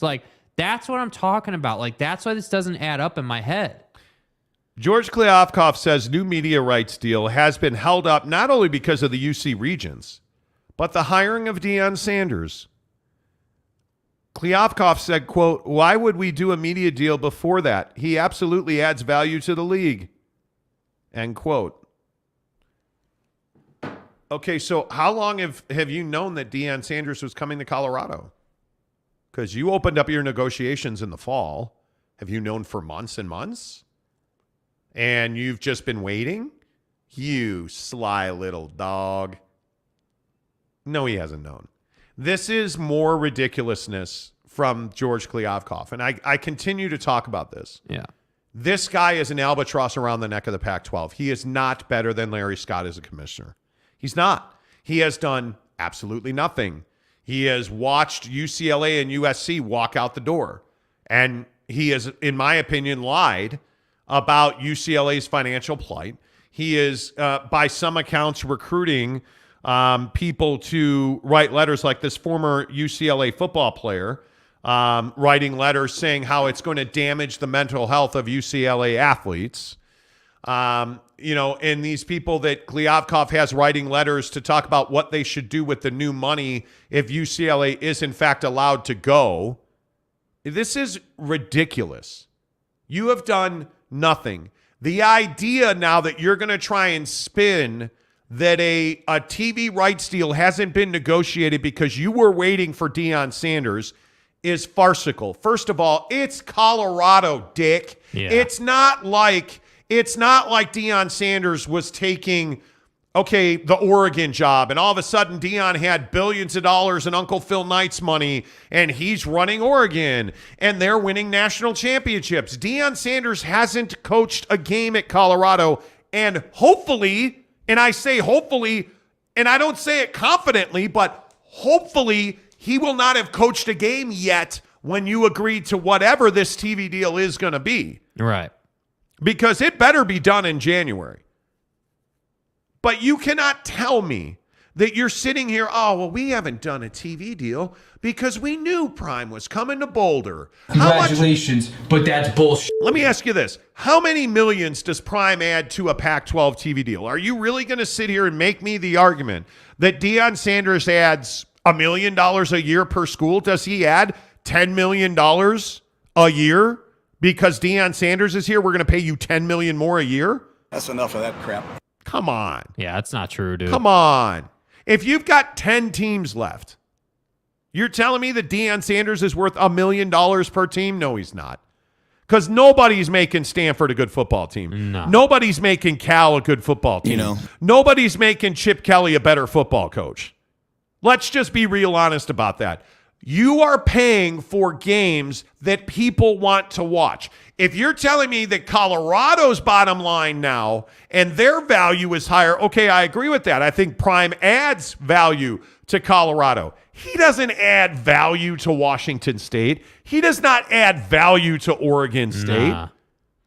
Come on, dude. Like it seems like this is every day now. Yeah. We get something stupid out of George Kliavkoff. Yep. Either it's the back of the envelope calculations. It's the Pac-12 homer media slurping him all the way down. I haven't talked to anybody that approves of the move from UCLA to the Big Ten. It's just ridiculous to me that here we sit and George Kliavkoff really thinks that people believe that Deion Sanders is why no TV deal has been done in the Pac-12. Come on. Well, what are we talking about? And I just don't. I feel like it's just the classic, line of statements of like, hey, like we're just gonna say whatever we need to say to try to feed this narrative, and it's just so clear that it's just not true. He's not honest about what the reality of the situation is, and then the TV deal is gonna come out. And people are going to have a lot of questions if it's not what he says it is. And it's like, all right, what happened to Prime adds all this value? What happened to nobody wants UCLA and USC to leave? Like, what happened to all that? It's amazing. Josh Levering says, Georgie boy makes you want your team to play in the big sky. Yeah. He does. He absolutely does. I don't know. It's so frustrating to me that this is... Anyway, Fat Jesus says Kliavkoff is becoming John Lovitz, the John Lovitz liar character. Wait for him to tell us he's dating Morgan Fairchild now. Exactly right. Exactly right. Jake, do you remember? No. You don't know who John Lovitz is? No. No, I'm not going there. You don't know who. Anyway, my point is, this is just crazy. This is crazy to me that this is who George Kliavkoff is now. I mean, this is who this league is. I think Prime adds money. He does not add TV value. And again, I will just sit here and say, I think their best, highest revenue source is going to be Amazon. Yeah. And if I'm the Pac-12 As soon as the UCLA fate is known, I got to get a TV deal done. And Fast. again, that is what? That's a week from yesterday. Yeah. That we should have clarity on UCLA. I mean, is there any – I think the UC Board of Regents believe that they can stop them from going. And my guess is they're not going to stop them. Because I think they know if they do try to stop UCLA, they're going to be in court. Uh-huh. And I don't think anybody wants that. I think UCLA is going to have to give up a significant amount of money if they get in the Big Ten deal. That'd be my guess. The other thing that I would guess is that Amazon winds up somewhere in the neighborhood of $30 million per year. So I would guess it's a $300 million deal per year. Mm-hmm. And I think that's probably it. And I think that the bigger issue is if you sign with Amazon, I think it very well may push out ESPN from TV, from doing business with the Pac-12. Because the other thing that you have to think about here is that you already have the Big 12 and you already have the SEC. And when we're talking about, games, I would assume that Colorado is going to be on TV a lot next year. Yeah. I would assume. And if Deion wins, they're going to be on TV all the time. But if you're ESPN, are you willing to kick in $150 million a year for Deion Sanders? Because that's where the rubber meets the road in this conversation. I think you have to see what he does. I think, he's got to prove, like, the first 5 games, if he's 4-1 or 5-0, then I think money's going to start to come in. If he shows that, hey, this is legit and that Jackson State wasn't just, hey, you were at Jackson State picking on little guy. Like, if he shows that he legitimately can coach a P5 and that the coaching staff can come through, like, then I think, things change. Again, winning is the straw that stirs the drink. So if you can be leading the Pac-12 or the Pac-10 at that point, I guess, or whatever, after 5-6 weeks, I think there's going to be more TV opportunities. Mr. Johnny says, can't wait to watch Utah and Oregon on a glitchy Amazon stream. Yeah, that's going to be great, isn't it? But I don't think it's a glitchy Amazon. I think you got to have good internet, which is the problem, because I think as much as all of us take internet for granted, trust me when I say not everybody has great internet and not everybody is an Amazon subscriber. And I don't know, but again, is the Pac-12 a stream league? I don't believe that Amazon raises their profile that much. I really don't. I think when you look at Amazon and you look at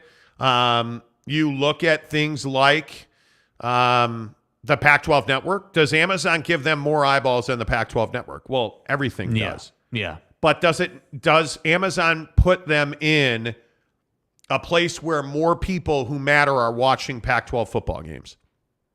Probably not. Probably not. And the other problem is what about basketball? Because I'd also remind you that UCLA and USC are 2 of the better basketball teams in that league as well. So what's Pac-12 basketball come down to? Yeah, and that's why I think the deal is so crucial, because if you're going to talk all this smack about waiting for prime and, hey, we don't believe that anybody wants UCLA and USC to leave and all this stuff, the TV deal better be prolific. I mean, it better be like the best we've seen in a long time. Yeah. Let's see. Mike Maples says Quack season. You and Utah are already in the whack. Pretty much. I think it's so interesting to me that the apathy from the fan bases towards the Pac-12 has got nothing but worse. Mm-hmm. It's got nothing but worse. All right, our college football talk on the Monty Show is brought to you by our good friends at Barbecue Pit Stop, bbqpitstop.com. No matter where you get the show, you can always shop at Barbecue Pit Stop on their website, bbqpitstop.com. And again, when you walk into any of their 5 Utah stores at Barbecue Pit Stop that you are going to get the best equipment, whether that is a Traeger, a Yoder, a Big Green Egg, Camp Chef, pizza ovens, tongs, accessories, grill covers. They've got it all. That's not even in question. But again, as I tell you every day, the asado seasoning is why you go to Barbecue Pit Stop, because it is remarkable. You can put asado seasoning on pizza. You can put asado seasoning on burgers, chops, steaks, wings, briskets, you name it. Asado seasoning is where it's at. Tell them Monty told you to get the asado for your wings. It's absolutely the best seasoning for your wings. Yeah. And if you are not smoking, if you're not using your smoker during the wintertime, you're crazy. because the smell of the smoke is so much stronger. Yeah. Oh, with the cold air, it's remarkable. I'm telling you, if you are not using a pellet smoker, you're missing out. You should never use propane again. You should never use charcoal briquettes again. I'm telling you, a pellet smoker will change your life. You plug that thing in, you turn it on, put the food on the grill, you're done. It is that easy. Hook it up at Barbecue Pit Stop. bbqpitstop.com. Going to any of their 5 Utah locations, from Logan and Layton through Murray, Lehigh, and St. George. It's Barbecue Pit Stop. bbqpitstop.com brings you all of our college football talk on the show. I do want to get back to the Utah Jazz this morning because I think absolutely the Jazz last night with a scintillating win. Obviously, the looming Jordan Clarkson suspension, or maybe not suspension, will be interesting. Jordan Clarkson, if you missed it, got into an altercation with about 45 seconds to go in the game with Jonathan Kuminga from the Golden State Warriors. He was leveled a flagrant 2 and ejected. He did not throw a punch, and I saw some of the comments earlier saying he threw a punch. He never threw a punch. What happened was Kuminga blocked his shot going into the lane. It frustrated Jordan that then Kuminga bodied him and got the rebound. Yeah. And Jordan, swung down on Kuminga, really emotionally. Yeah. Foul, they're separated. Jordan's like, hey, let's relax, my bad. And then Kuminga said something, and Jordan Clarkson absolutely lost his mind. I'll drop that motherfucker. Bowed up like he wanted to fight. It was a pretty chaotic scene. Yeah. And at the end of the night, Simone Fontecchio dunked his way to a Jazz win, and I say, hey, more power to you.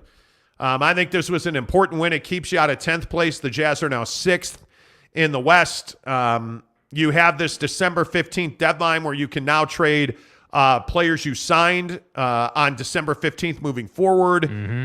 So trade season in the NBA is coming. And I wonder how much the record will impact the player movement for the Jazz coming up. I don't think it will at all.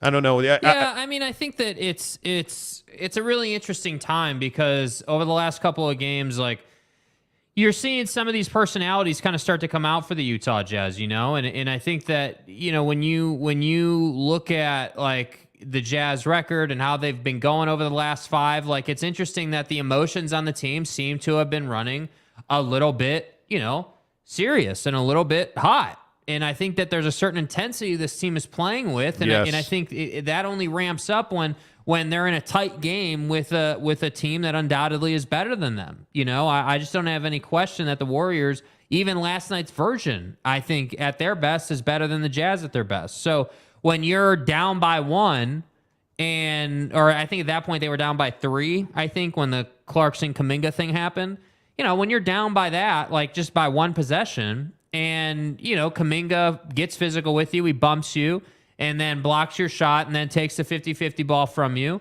I think emotions are going to run hot, but I think at the same time, you cannot have, a lack of control with your emotions. I mean, and that's kind of what separates the elite from the non-elite in some of these instances. Knowing, okay, yeah, game's getting heated, but I just got to do what I do. I just got to go and get fouled, right? If you're Jordan Clarkson, you want to get fouled by Kuminga in that situation because you're behind.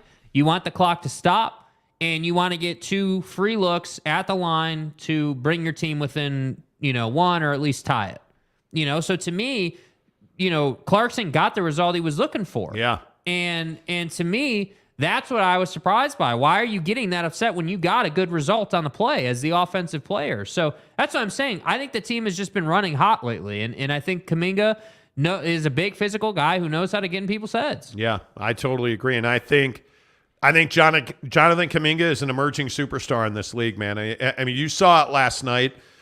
His athletic ability is absolutely game-changing. But I also think that when you look at where the Jazz are right now, there's a lot of questions surrounding just the lineup on this club, including Walker Kessler. Should Walker Kessler be starting going forward? I've advocated for that for a month now.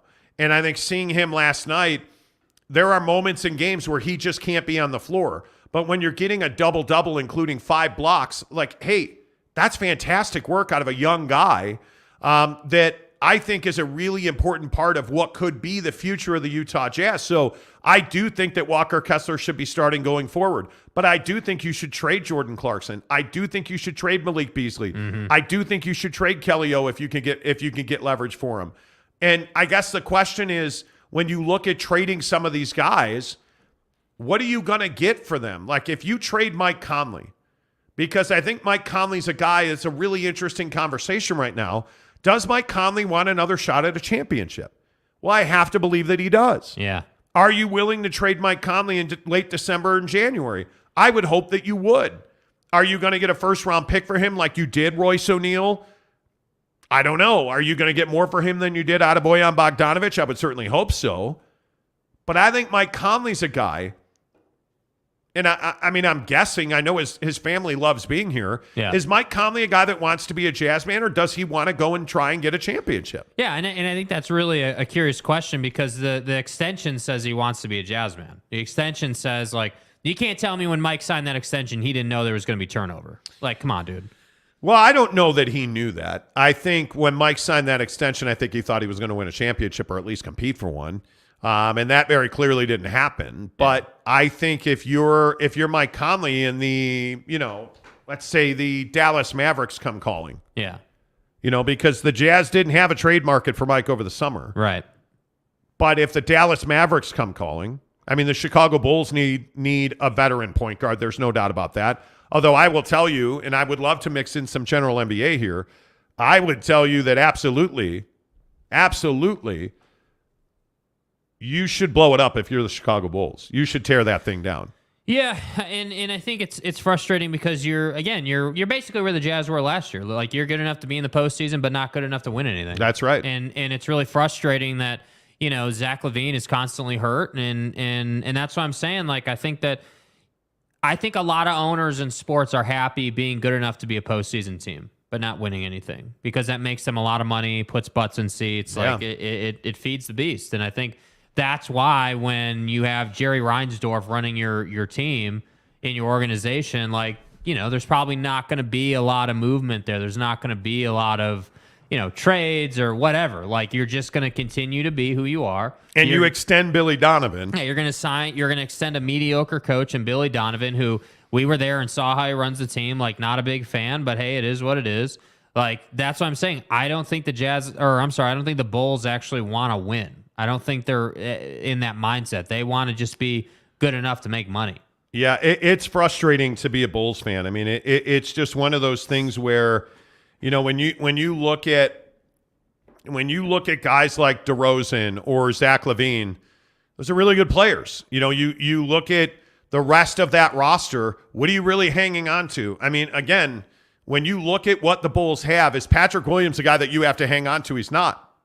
When you look at a guy like an Alex Caruso, who Brooklyn supposedly is after hard right now, I would trade Alex Caruso if I'm the Chicago Bulls. I get a first-round pick for him.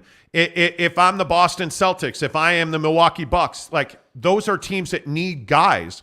If you don't want him in the East, okay, trade him in the West, because, again, I think you have to do what's best for you to win a championship, and I just don't think the Chicago Bulls are close. I would also say the Brooklyn Nets, again last night, even though Kyrie's drawing all over his shoes like he's a 3-year-old, I think when you look at what the Brooklyn Nets did last night, you're getting big performances again now out of KD and Kyrie. Now, granted, it's Washington. I totally understand that. But you look at where the East is trending and you look at where the West is trending, I think it's very close on who's a better conference, because I don't think anybody doubts that Boston's the best team in the NBA right now. And I don't know what's going on in Phoenix. By the way, I think that's another really interesting situation. You get Chris Paul back last night, and you might as well not have played him because they were terrible. Yeah. And Devin Booker's in a stretch here where he just looks disinterested. And that team looks disinterested. And I don't know quite how you explain that against the Boston Celtics on national TV. They look disinterested in Phoenix right now. Yeah. And I don't know that there's a quick way to fix that. I really don't.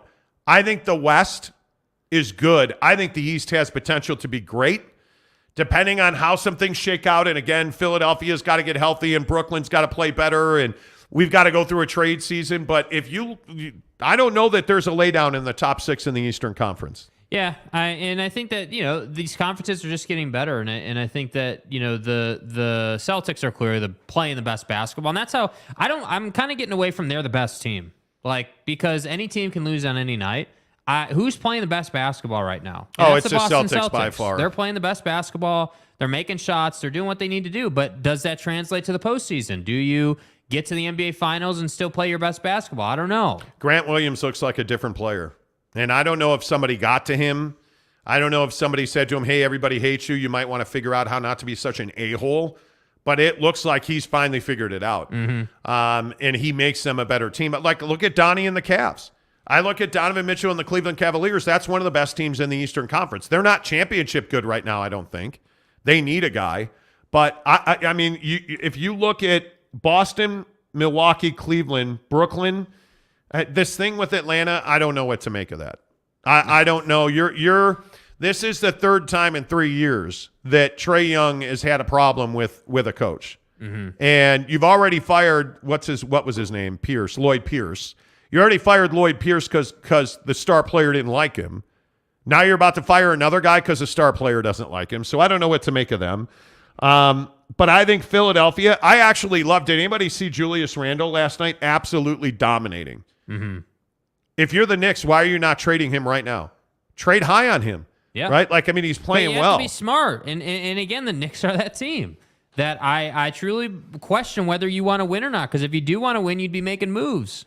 I think once December 15 comes and goes, you're going to start seeing there's going to be a lot of early traffic, in my opinion. I think there's going to be a lot of early traffic. It's just, yeah, we'll see how all that plays out. I don't know. Let's see. Mike Maples says Walker has been a nice surprise as a late first rookie. Jazz are better at trading for rookies than drafting them. Well, there's no doubt about that. I mean, I think Dennis Lindsay absolutely crippled this team with terrible drafts. But I look at Walker Kessler. I think he has been a surprise. Yeah, he's a guy you got to develop. But he is, every game that you see Walker Kessler play, he's showing a little more ability to compete, and that's really exciting for me. Really, really exciting for me. Jeremy Bolton says, "Whoa, Brittany Griner was released." Yeah, we talked about it on the show. Absolutely, Brittany Griner is out.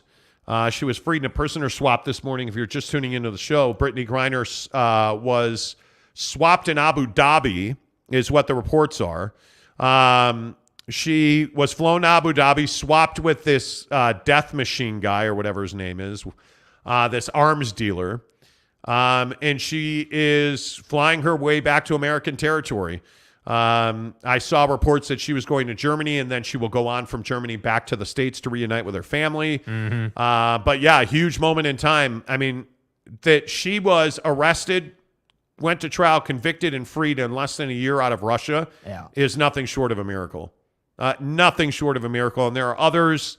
I understand there's a lot of anger this morning about other prisoners that are still being held, including, a Marine that is accused of spying.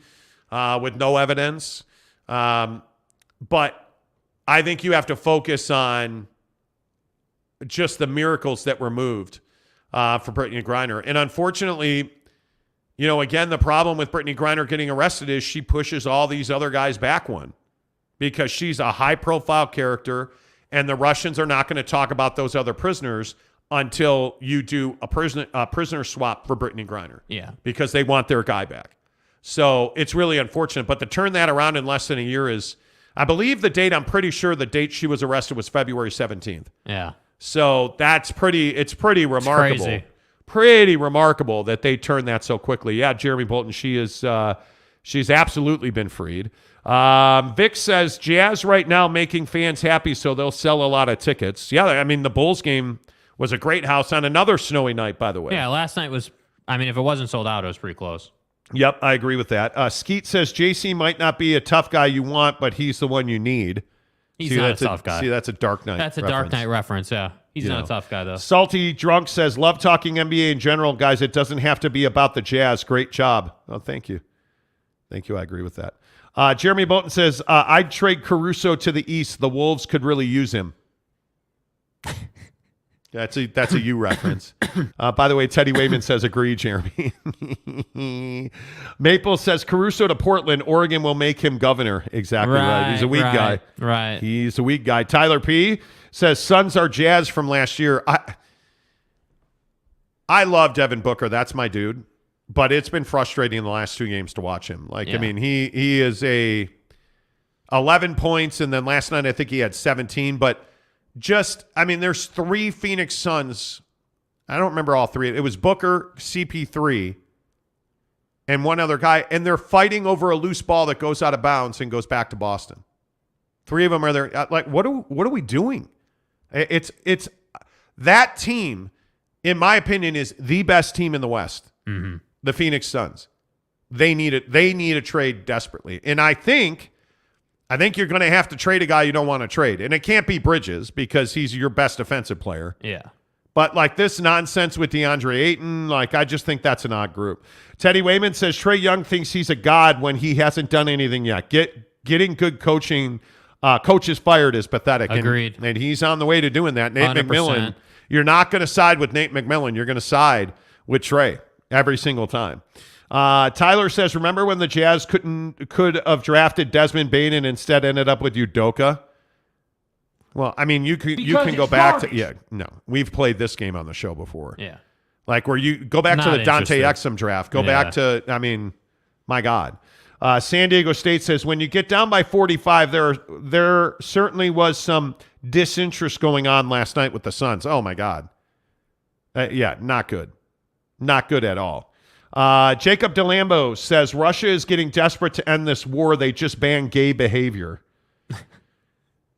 This thing, and I do believe she was a chip for the war in Ukraine.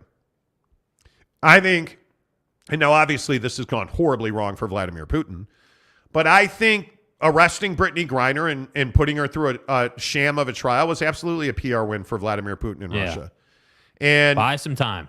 One of the things we're seeing is, okay, well, we know we're going to invade Ukraine. How are we going to spin that to our people? Well, let's invade Ukraine under the veil of we arrested Brittany Griner, and then she'll be the headline. Now, obviously, all that melted down, and now you're starting to see Russian casualties inside of Russia, and the war has just been an absolute loss for Russia all the way across the board. And they're talking about him. Did you hear this story that Vladimir Putin is ill? I think everybody agrees he's dealing with something. But he fell down some stairs, and apparently pooped on himself. Now, they denied him. Right. But you can see that at the very least he has Parkinson's. There's that video of him sitting with Macron from France where his hand he's gripping the table, the rail of the table is here. And Vladimir Putin is gripping the table because his hand shakes. Right. Because there are some people who believe he has Parkinson's really bad. Yeah. And his leg is tapping, so it's not shaking. What you do when you're trying to hide that is you tap your foot a little bit. You hold on to something really tight so that your hand doesn't shake. It's really scary what's going on in Russia right now. Yeah, well, and I think the people around him know that you can't allow him to drop nukes. I think people around him know he's on the clock. Yeah. So that's the next shoe to drop. Mr. Johnny, hello. Rookie Walker Kessler greater than rookie Rudy Gobert. Rookie Walker Kessler equals third year Rudy Gobert. But remember, Rudy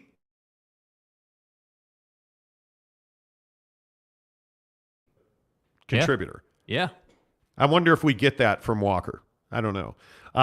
Lopes fan Gabe says, no anger or hate about Brittany Griner being freed. I just want the administration to finish the job and now release Americans being held in American prisons for low-level possession convictions. Well, the problem is there's 2 sides of the aisle. Yeah. Bigger conversation there, my man. That conversation about weed and low-level drug offenses, this goes to, why do we not have gun reform? Why do we not have, there's all kinds of issues. Yeah. Anyway, you're exactly right. She was swapped for a prisoner and a prisoner to be named later, seriously. And it wasn't just no prisoner at all. Jeremy Bolton says, Tyler P., that's a good point about the Suns being the Jazz. Seems like they've already peaked with this current lineup. Yeah, I agree with that 100%. I think the championship window on the Suns has closed. As soon as the DeAndre Ayton thing happened, the window slammed shut. Yeah, because you can't have drama around your team and win a championship. That doesn't work. And he is just so soft. He still struggles to catch the ball in traffic. Still struggles to catch the ball in traffic. Brett Burnett says, nothing against Griner, but swapping out this bad guy will cost lives. Need to stop this nonsense from other countries. I don't know how you... This is a big topic of conversation in political circles. Yeah. How do you stop Russia, for instance, from taking political prisoners? Prisoners, and what I mean by that is prisoners who have done nothing wrong, but they're easy targets. Oh, he's a United States Marine. He's in our country. Okay, we caught him spying. Put him in jail. Like send Brittany Griner to prison for 9 years after a sham of a trial for cannabis oil. Yeah. Right? I mean, because they operate on a lower level than we do. That's the thing. They're willing to do dirty stuff to get what they want.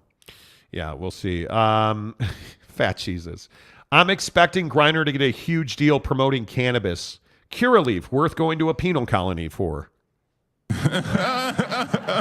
But tell me there's not going to be a 30 for 30. Tell me there's not going to be a 60 minutes. There's got to be a Netflix series. There's got to be, Does she come back and play basketball again? Oh, yeah. Oh, yeah. You have no doubt about it? No doubt about it, dude. She'll Really? get right back in the gym. First thing she's going to do is go back to the facility. She's going to get her life back. Yeah, she will. That'll be interesting. Pied Piper says, you guys claim to be sports fans, yet never even mention the latest League of Legends tournament. I know. I mean, we drop the ball every day. We drop the ball every day. Okay. This whole episode was a win for Vladdy Poo. Yeah, sadly it was. Yep. And that's why countries continue to steal people, because it's a win, right? It's a win. Yeah. Because what did it really come down to today? You negotiated with a terrorist. If we're being brutally honest, right? I mean, that's what happened in this Brittany Griner thing, is you negotiated with a terrorist to get Brittany Griner back. Yep. And you paid a price. And we historically, as a policy, don't negotiate with terrorists unless Brittany Griner's in jail. Yep. So it's really unfortunate. It is. It's really, really unfortunate that it had to go so, anyway. Forrest G says, I'm at work, so I cannot watch the podcast until later, but I just wanted to say good morning. Go Jazz. Forrest G, appreciate there you. Go. Giggity says, poopy Putin. Brett Burnett. Wow. By the way, did the Taco Bell come out the other end all right? Jake, a little bit. For those of you that missed the show yesterday, Jake was dealing with some... We decided to binge some Taco Bell the other day. That was not a good idea. That was a poor decision. I mean, it just didn't work out. Yeah, didn't work out, dude. Didn't work out at all. No, I agree. Yeah, no. You feeling better? Yeah, I feel normal today. Finally. Yeah, I agree. When you order your Papa Murphy's Pizza, make sure you use the promo code Monty25. Monty25 to get 25% off your purchase of $25 or more at Papa Murphy's Pizza. Papa Murphy's presents How to Change the Way You Pizza. Step 1, carefully knead dough. Step 2, artfully spread sauce. Step 3, add fresh mozzarella and assemble toppings. Step 4, realize we already did all that for you. So all you have to do is bake it. For a limited time only, get the Hog Heaven Pizza with Canadian bacon, ground sausage, and crispy bacon. Papa Murphy's, change the way you pizza. Indeed, you should change the way you pizza. Make sure you get the double barbecue sauce, original crust, double barbecue double it sauce. up, It's easy peasy, baby. Use the promo code Monty25, Monty25 to get 25% off your purchase of $25 or more at Papa Murphy's Pizza. The Monty Show is presented every single day by The Advocates. Check them out online, theadvocates.com. The best injury attorneys in the business, and they're open in Phoenix now. Make sure you tell them you heard about it on the Monty Show, and make sure you say, hey, Monty said you never have big retainers or consultation-free fees, and that I don't have to pay you unless and until you win my case. Is that true? And they're going to say exactly right, because you don't pay the advocates unless and until they win your case. It's 8 o'clock on the Monty Show. Let's get back into Jazz basketball. Jake, I'll ask you a very simple question. What will you remember last night's game for, a 124-123 win where Jordan Clarkson was ejected? What'd you get out of last night's game? Yeah, I mean, the word that comes to me from last night's game is just chaos. I mean, I think last night's game, the Jazz did their job in terms of what we tell you they need to do as far as checking boxes. They did a great job. Like, you shot 42% from three, 53% from the field, 17 to 21 from the line. Like, you did everything you needed to do to win this game, but this game wasn't really about that. This game wasn't really about how many shots you made or what it really came down to. This game was about physicality. And to me, obviously we've been talking all morning about this Jordan Clarkson thing with Kuminga and how all that went down. And I felt like the game had been building to that moment, and that's sort of where things spilled over. To me, Jonathan Kuminga is someone that people who watch the league every night know, and someone that some people may not know. Kuminga is somebody who is definitely a developing talent in the Warriors system, and someone that can be very good in this league. He's got size, he has speed, little bit of a handle, most notably a physical guy, though, that can finish at the rim. And to me, Jordan Clarkson gets into it with this guy. And Jordan's going to his left, off the dribble, 45 seconds to go. I believe the Jazz are down 3, if memory serves. Kuminga fouls him, then blocks his shot, and then takes the ball from him. Clarkson gets frustrated. Clarkson swings a little bit, kind of hacks down on him, and things got physical. From that point on, the game took a turn, in my opinion, because then it wasn't really about really winning or losing if you're the Jazz. From that point on, it was about proving the point that the Warriors weren't going to out-physical you, and I felt like you did that. Because you did that, you were rewarded with a win. So obviously you all saw that play where they're inbounding to Poole. Poole turns it over. Now, Poole has a great night last night, 36 points, but he didn't make the play that mattered. And this is what I remember about this game. This game came down to one play. Jordan Poole doesn't take care of the ball, doesn't do his job, doesn't make the plays team needs him to make. So, turns it over, Jazz go down, lose the game. And to me, that's where I commend the Jazz. That's where I say Will Hardy's influence on this team is shining through really nicely here, because NAW strips Jordan Poole. And NAW has been a guy that we've talked about a bunch on this show, how when they traded for him, he wasn't really good enough, didn't really have that aggressiveness he needed defensively, wasn't prepared for what he needs to do on the team. And I feel like there's been a lot of development. I feel like, Will Hardy's done a great job with NAW. So to me, I feel like what we're seeing out of last night's game is development. And I think this conversation around Walker Kessler starting is also a big one. Walker Kessler needs to turn into a franchise guy. If this team is going to have success long term, you have to be able to either build this guy up to trade him or build this guy up for him to be a centerpiece of your team. And last night, I love that he started. You seem cranky today. No, I'm not cranky. I don't know. Is it because the Jazz whooped your Golden State Warriors? Is that what it is? No, it's because the Warriors didn't make one play, and everyone wants to sit here and say that the Jazz had some amazing game, and they didn't. Well, I think for what you had on the floor last night, and I think this is my takeaway from last night, we have not figured out how to let guys manage their loads. We have not. I'm a child. But the point is, we have not figured out load management in the NBA, and it's really frustrating to me. Like, I was really looking forward to, hey, if it's the Warriors, I want to see Steph, Clay, and Dre. If it's the full-strength Warriors, it's a 20-point win for the Warriors. Right, but I don't necessarily believe that. I think if it's the full-strength Warriors and we don't get, he doesn't feel good, like the Phoneix Flash, Lauri Markkanen missing the game last night with quote-unquote an illness, it's ridiculous. And it's bad for the NBA. And at some point, you've got to do something to fix this. And I don't know how you fix it, because you cannot tell me that Draymond Green, Steph Curry, and Andrew Wiggins were all out, couldn't play, no way, no shape, right? Come on.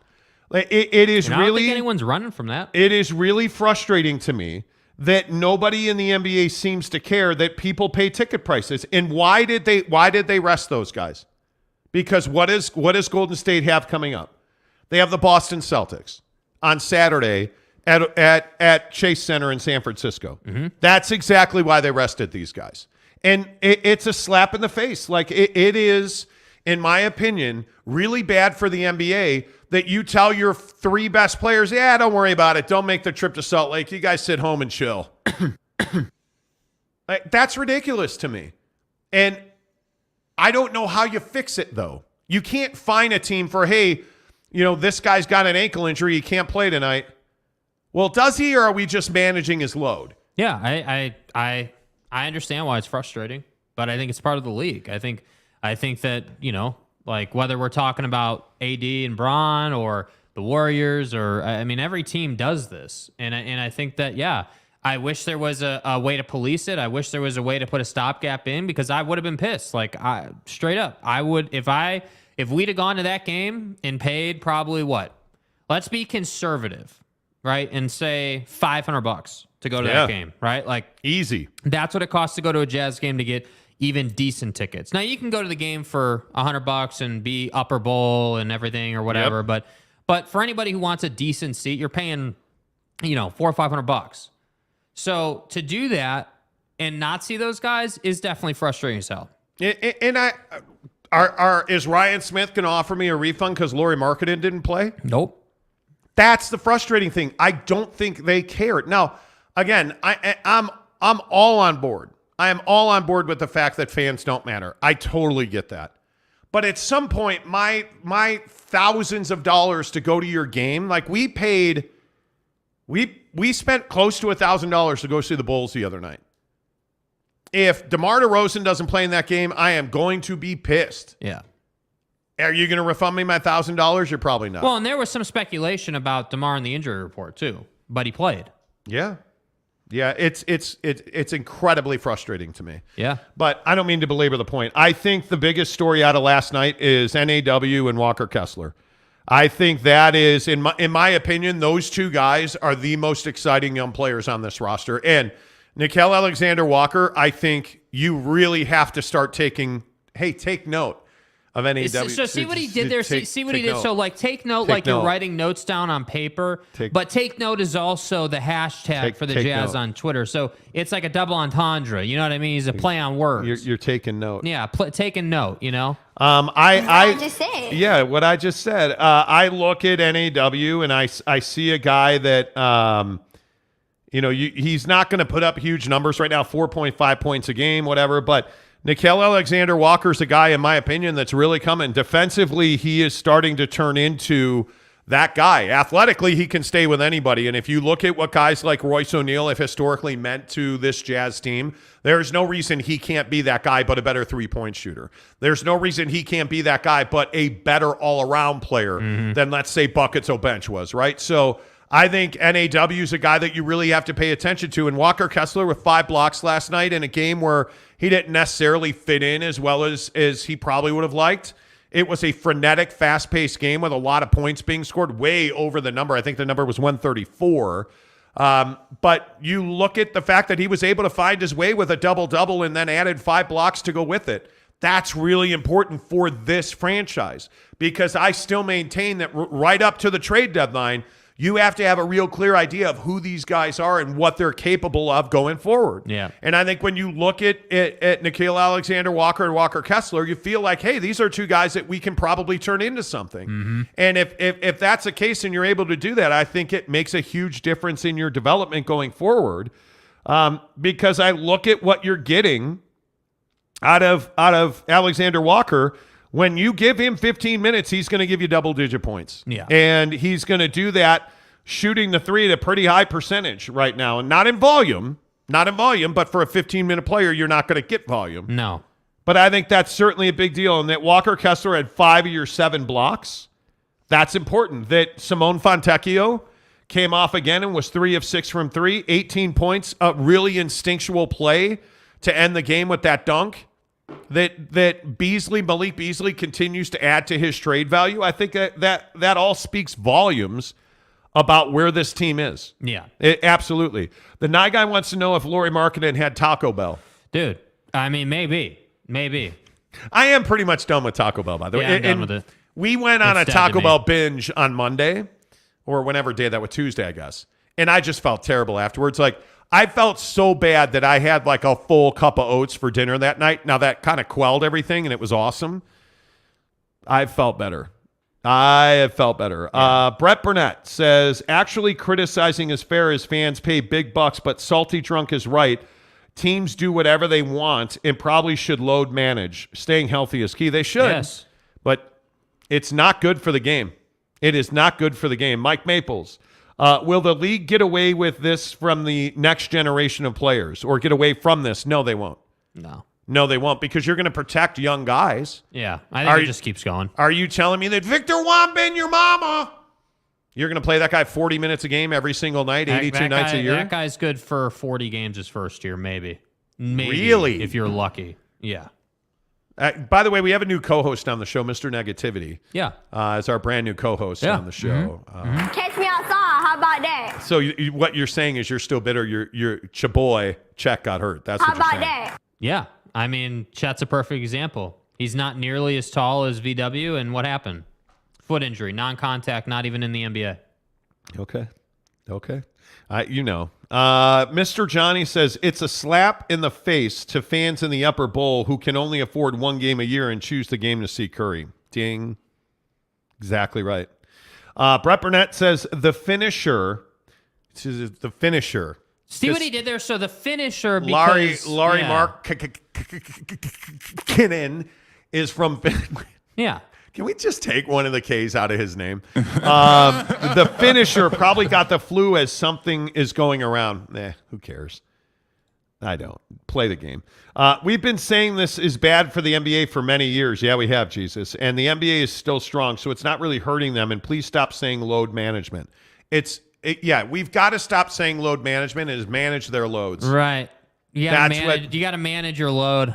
I mean, there's a trainer in charge of managing Kawhi Leonard's load. Right. They make a plan for his load. Right. Dilly. Tyler P says Markkinen ate the same sandwich from Zupas as Hayward did. Right. Could be. I don't know. Any word on Sexton's injury? None yet. I would expect something today. San Diego State says, okay, I see load management had an impact on the line and fan enjoyment. Yeah. I mean, if you're managing your load during a game, the fans are going to enjoy it far less. Yeah, dude. Don't manage your load. Yeah. Just, Can we do that in private, please? Get crazy. Yeah. Yeah, I'm with you. Okay. Duck Season says, only Jazz fans would cry about load management. No one wants to travel and play in Utah against a poverty team. Duck Season is in rare form today. Jesse Harsh, good morning to you, friend. Clarkson tried to be the peacemaker. That ejection was surprising. Well, the ejection wasn't for being a peacemaker. It was a flagrant 2. The swing is what got him ejected. And that peacemaking thing went away real fast when whatever Kuminga said, he said. And I'll drop that mother. Jordan put those hands up and was like, you want to go? Let's go. Let's go. He bowed up. Yeah, absolutely. Skeet says nothing artificial about a turd in your pants. Well, thanks for that. Joe Rogan coming up in 5 minutes on the show. The Nye Guy says both players should have been ejected. Nah, I disagree, dude. I totally disagree. I don't think Kuminga should have been ejected at all. Let's see. Duck Season says negative sleepy tired Jake is so hot. It's weird to me that you are sexually concentrating on Jake. I don't know about that. Teddy Wayman says, Jake's still salty about Chet getting hurt? Yeah, he is. Yeah. Should have managed his load. See what I did there? Should have managed his load. He should have. With all due respect. Do you know how fun it is to be a child? Yeah. And I am such a child. Here on the Monty Show, presented by our good friends at TryDayTrading.com. Anytime we talk jazz and load management, and, it's the NBA on this show is brought to you by our good friends at TryDayTrading.com/Monty. And I can only tell you so many times on this show, TryDayTrading.com is your ticket out. If you are driving to work this morning listening to the show, or maybe you're there already and you're like, damn, here comes Steve. He's going to give me a pile of work to do. TryDayTrading.com. If you hate your boss, TryDayTrading.com.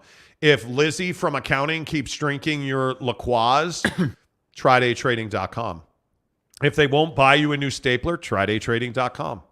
I'm telling you, it's your way out. And our lives should never revolve around the paycheck we get every 2 weeks. But for most of us, it does. If you're worried about the cost of gas, or, hey, this recession is killing me, TryDayTrading.com. Mm-hmm. Take control of your money. Take control of your destiny. Work for yourself, Build the life you've always dreamed of by going to trydaytrading.com/Monty. Watch the free webinar. And trust me when I say, all you have to do is register and watch the webinar. And once you do that, you're going to see that day trading is a prolific way for you to make a living. There are people that today will make $1,000 because they went through the Tri-Day Trading program. Why haven't you done that? Why haven't you at least gone and watched the free webinar? Support the show. Hey, if only to support our show, go to trydaytrading.com/Monty and watch the free webinar. I'm telling you, it will absolutely change your life. And if you don't want to take my word, how about Alema Harrington's word?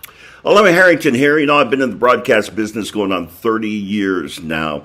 And after that amount of time, you start to be able to pick some winners. I want to share a winner that I'm aware of with you, and that is my guys at Tri-Day Trading. They're going to teach you how to trade, and then they're going to let you trade using their money and then split the profits with you. That's a pretty winning deal. If you want to register for a free webinar, all you have to do is go to trydaytrading.com/Monty. So for more information, it's trydaytrading.com/Monty. We'll see you there.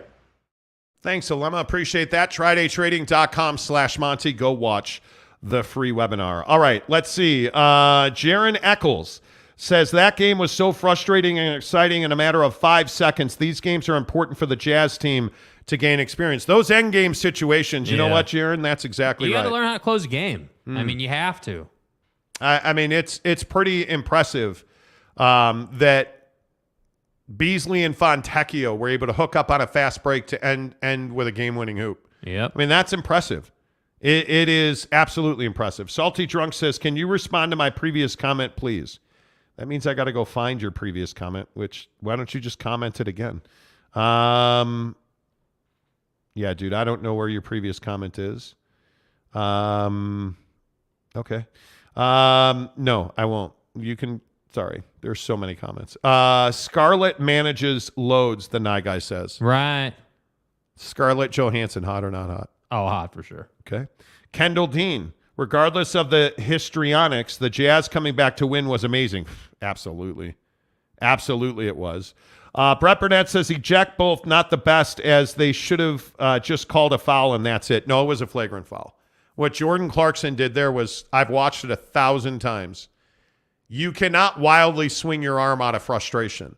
And the way, I don't know how many people care or realize this, but the way that process works is two of the three officials, the officials are going to go to the scorer's table. Two of them are going to talk about it. Yeah. They're going to get on the headset with the folks back in Secaucus. Right. And they're all three on the headset are going to talk about what they saw and what they see on that tape. Yeah. And when you go back and look, it's very clearly Jordan Clarkson was frustrated that he got his shot blocked, then got bodied out of the loose ball, and he swung down on Kuminga, and you cannot do that. Yeah. There is, and if for anybody who's played basketball, if you are trying to commit a foul, like let's say an endgame situation to get a foul, they teach you to slap down because the referee is going to blow the whistle on that. So when you slap down with aggression and you make contact, yeah, you're going to get a flagrant. But no one's going to disrespect me. You're going to get a flagrant too. You know, it's. I thought it was the right call to eject Jordan. I'm not afraid to die. You know, like it is. It's unfortunate because I think, again, I'll just maintain what I've said. I think you're watching the end of times with Jordan Clarkson in a Jazz uniform. Yeah, I think got too much value. I think they're going to trade him. I think he won't be here for the All-Star game. I think he'll be in a different uniform. At least that's my opinion. They've had the opportunity to trade him, and they have not. But I don't believe that they're married to anybody on this roster, and I'll say that every single day. Yeah. I know I've said that every day since the Don trade. They're not married to anybody on this roster. I think the only guy that they'd really hesitate to trade is Lauri Markkanen. Other than that, I mean, I don't know.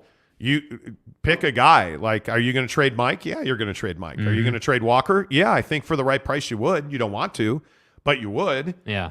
I mean, at this point, you're just trying to keep your financial house in order so that you can compete in free agency this summer. Because no matter what you do with these draft picks, you're going to get game ready talent. Yeah. I mean, the draft is going to be really good. Yep. So, you know, I think it'll be interesting to see how that works. Let's see. Brett Burnett says, no way they trade Clarkson, but they could, but won't. Oh, I don't believe that I don't believe. No way is not how I would put that. Well, now that Ryan Smith, tweeted that they'd never trade Jordan Clarkson, they'll trade him shortly. I mean, that's how it worked out with Joe Ingles. So Yeah, that's right. I forgot about that. Yeah. Oh, we'll never trade Joey. Oh my God. Until he tears an ACL and they figure out he's 79 years old and they That's trade fucking him. interesting, man. I think Jordan Clarkson's very interesting. He's a huge fan favorite. He brings international viewership. But I think they realize that he is not a starter in this league. He's a sixth man. And, the funny thing is I was looking at Russell Westbrook's numbers yesterday. Mainly because I have no life. So I'm at the gym bench pressing. And while I'm bench pressing, I'm looking at Russell Westbrook's numbers. Yeah, whatever. What do you bench? And it's interesting. He's the sixth man of the year right now. I don't know how many people realize he is putting up numbers off the bench. Like, that may have saved his career. As hard as he fought against that, Russ is actually doing quite well off the rack. Do you that even may That may have saved him. Yeah. And you got to give him credit for embracing it, too. Yeah, let's see. Scott Howard says, did you notice Donovan tweeted about the game? Speaking of him, I didn't think the Jazz fans should boo him, but the more the guy opens his mouth, the more I think he may get booed. Well, and Don also said that he's having fun playing basketball again. Yeah. And he went out of his way to say nothing against the Jazz, but I'm having fun playing basketball again. Yep. It is, and I think that's what he said. It is. Yeah, that's essentially what he said. Yeah. But I think Don's going to get booed. Yeah, I mean, probably on some level. Yeah, but I think a lot of fans think that he's the reason the team didn't win. And, I don't think there's any doubt about that. He's the villain, and it's fine, dude. It's fine. But when Don wins a championship and Rudy doesn't even sniff the NBA Finals, we'll see who's laughing.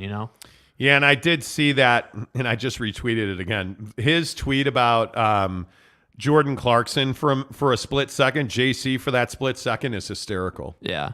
So,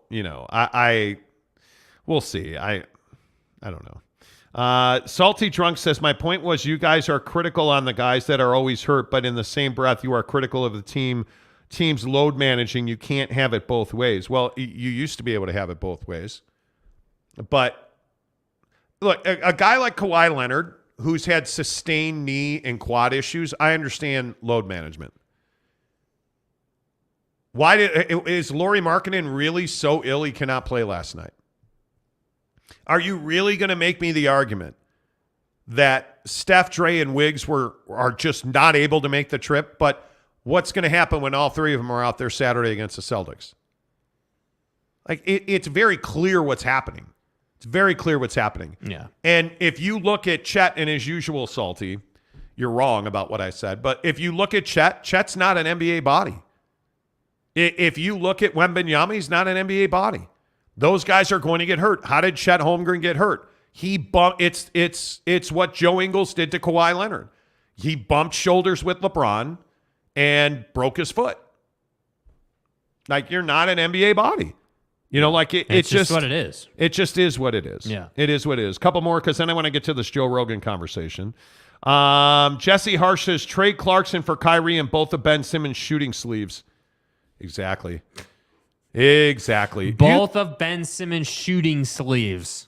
Come on. Do the Lakers trade Anthony Davis in this season? Yeah, I think so. You do think so? Yeah, I think so. I don't know if they'll do it. I think they would trade him in the summer.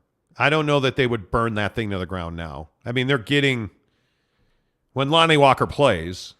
I think that the Lakers have to just make a decision. I mean, you're going to have to decide, how long you want to put up with this mediocre ass team. Because that's what you are. By the way, LeBron and AD did not play last night. Yeah, I'm sure they were managing loads. And Pat Beverly did not play with a sore knee. Mm-hmm. Lonnie Walker last night, 12 points.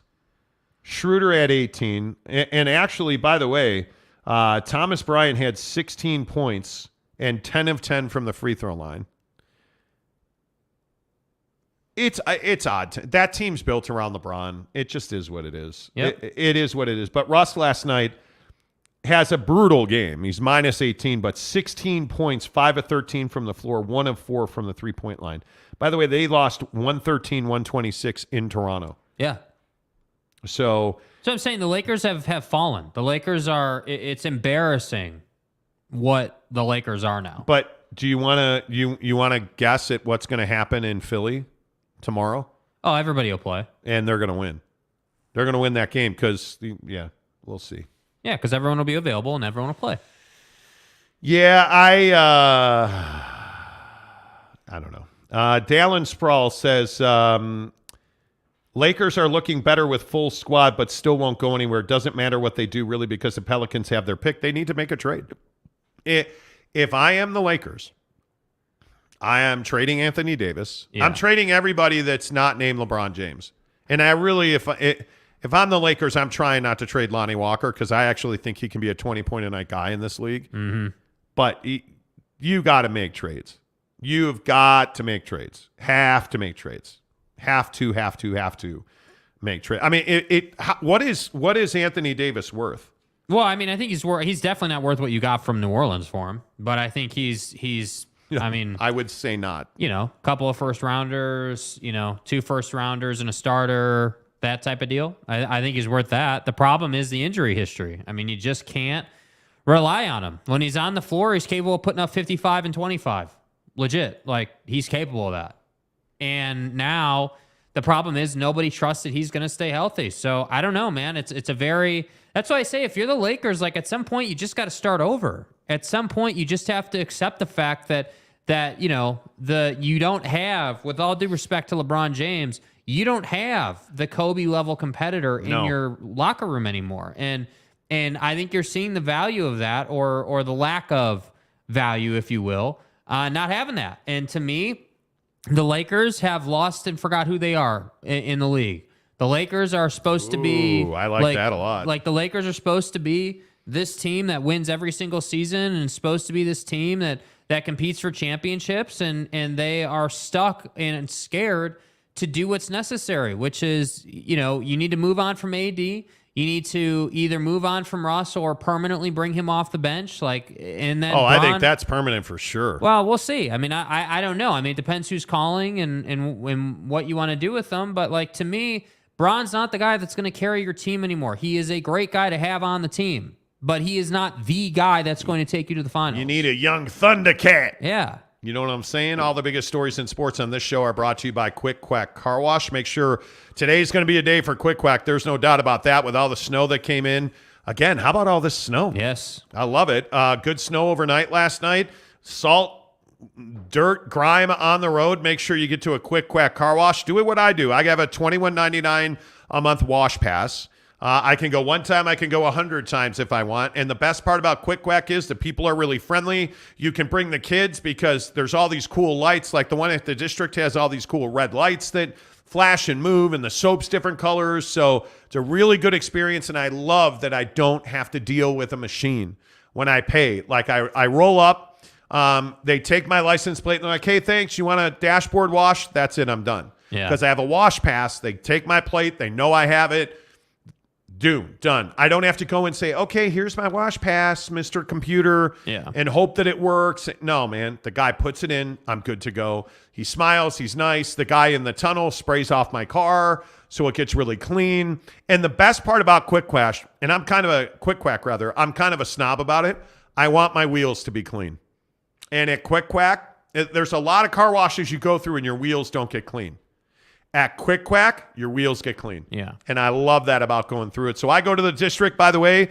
They're still doing their free car washes. So make sure you find the Quick Quack nearest you and get your free car wash. Tell them you heard about Quick Quack Car Wash on The Monty Show. I want to talk about this Joe Rogan thing because Joe Rogan on his podcast went after The Rock and kind of did it friendly. And I'm going to play a clip from it in a minute here, but do you guys know who the Liver King is? Do you guys know about this? Because I think this is a big to-do. And if you think about steroids in sports, right? So if we look at baseball in the Hall of Fame, again, Roger Clemens, Mark McGwire, Barry Bonds did not get in the Hall of Fame this week. And likely never will. Do we care who uses roids and who doesn't? In fitness, you know the guys. Like this Liver King guy is this bodybuilder fitness guy who has advocated essentially for eating red meat to build a strong body. I have never taken steroids. And he claimed for the longest time he was all natural and all I do is eat liver and, meat, and that's how I got this body. Dude, he's jacked out of his mind, right? Like he is jacked out of his mind. Dude was on steroids. So one thing leads to another with this Liver King guy, and an email gets leaked that is his order for his steroids. And that's how he got exposed as a non-natural. Mm-hmm. He got exposed as a steroid I've user. never taken steroids. And it's unbelievable. Like, I mean, the money that guy was spending, all this stuff. So there's been this whole thing. He did a mea culpa video on his YouTube channel because, of course, he's got a massive following on YouTube.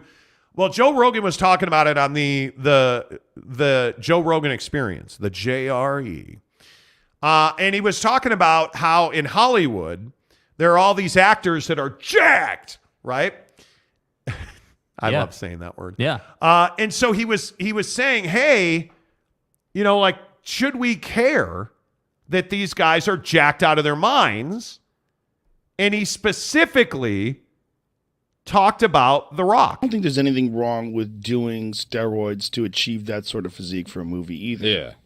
I do think there's something wrong with lying about it. Yeah. When you see The Rock and he's standing there with his shirt off, with his shorts on, there's not a man alive who doesn't want to be built like that. They all want to be built like that. So if he's telling you that he's not doing anything to get that, The Rock should come clean right now. He should make a video in response to the Liver King video. I need to talk to you because The Rock's been lying. Yeah. No, yeah, There's not a fucking chance in hell he's clean. No. Not a chance in hell. As big as The Rock is, at 50? Yeah. I think that's really interesting. Do you care? And I think that's the biggest question. Do you care? Because I really don't care. And listen, in my opinion, The Rock uses steroids. Don't lie to me. You don't have the body that guys like that have. Like, and being in professional wrestling, playing college football at a high level like The Rock did, being in the WWF like The Rock was, like, come on. Yeah. Who are we kidding? You don't build that through protein powder and lifting weights. Right.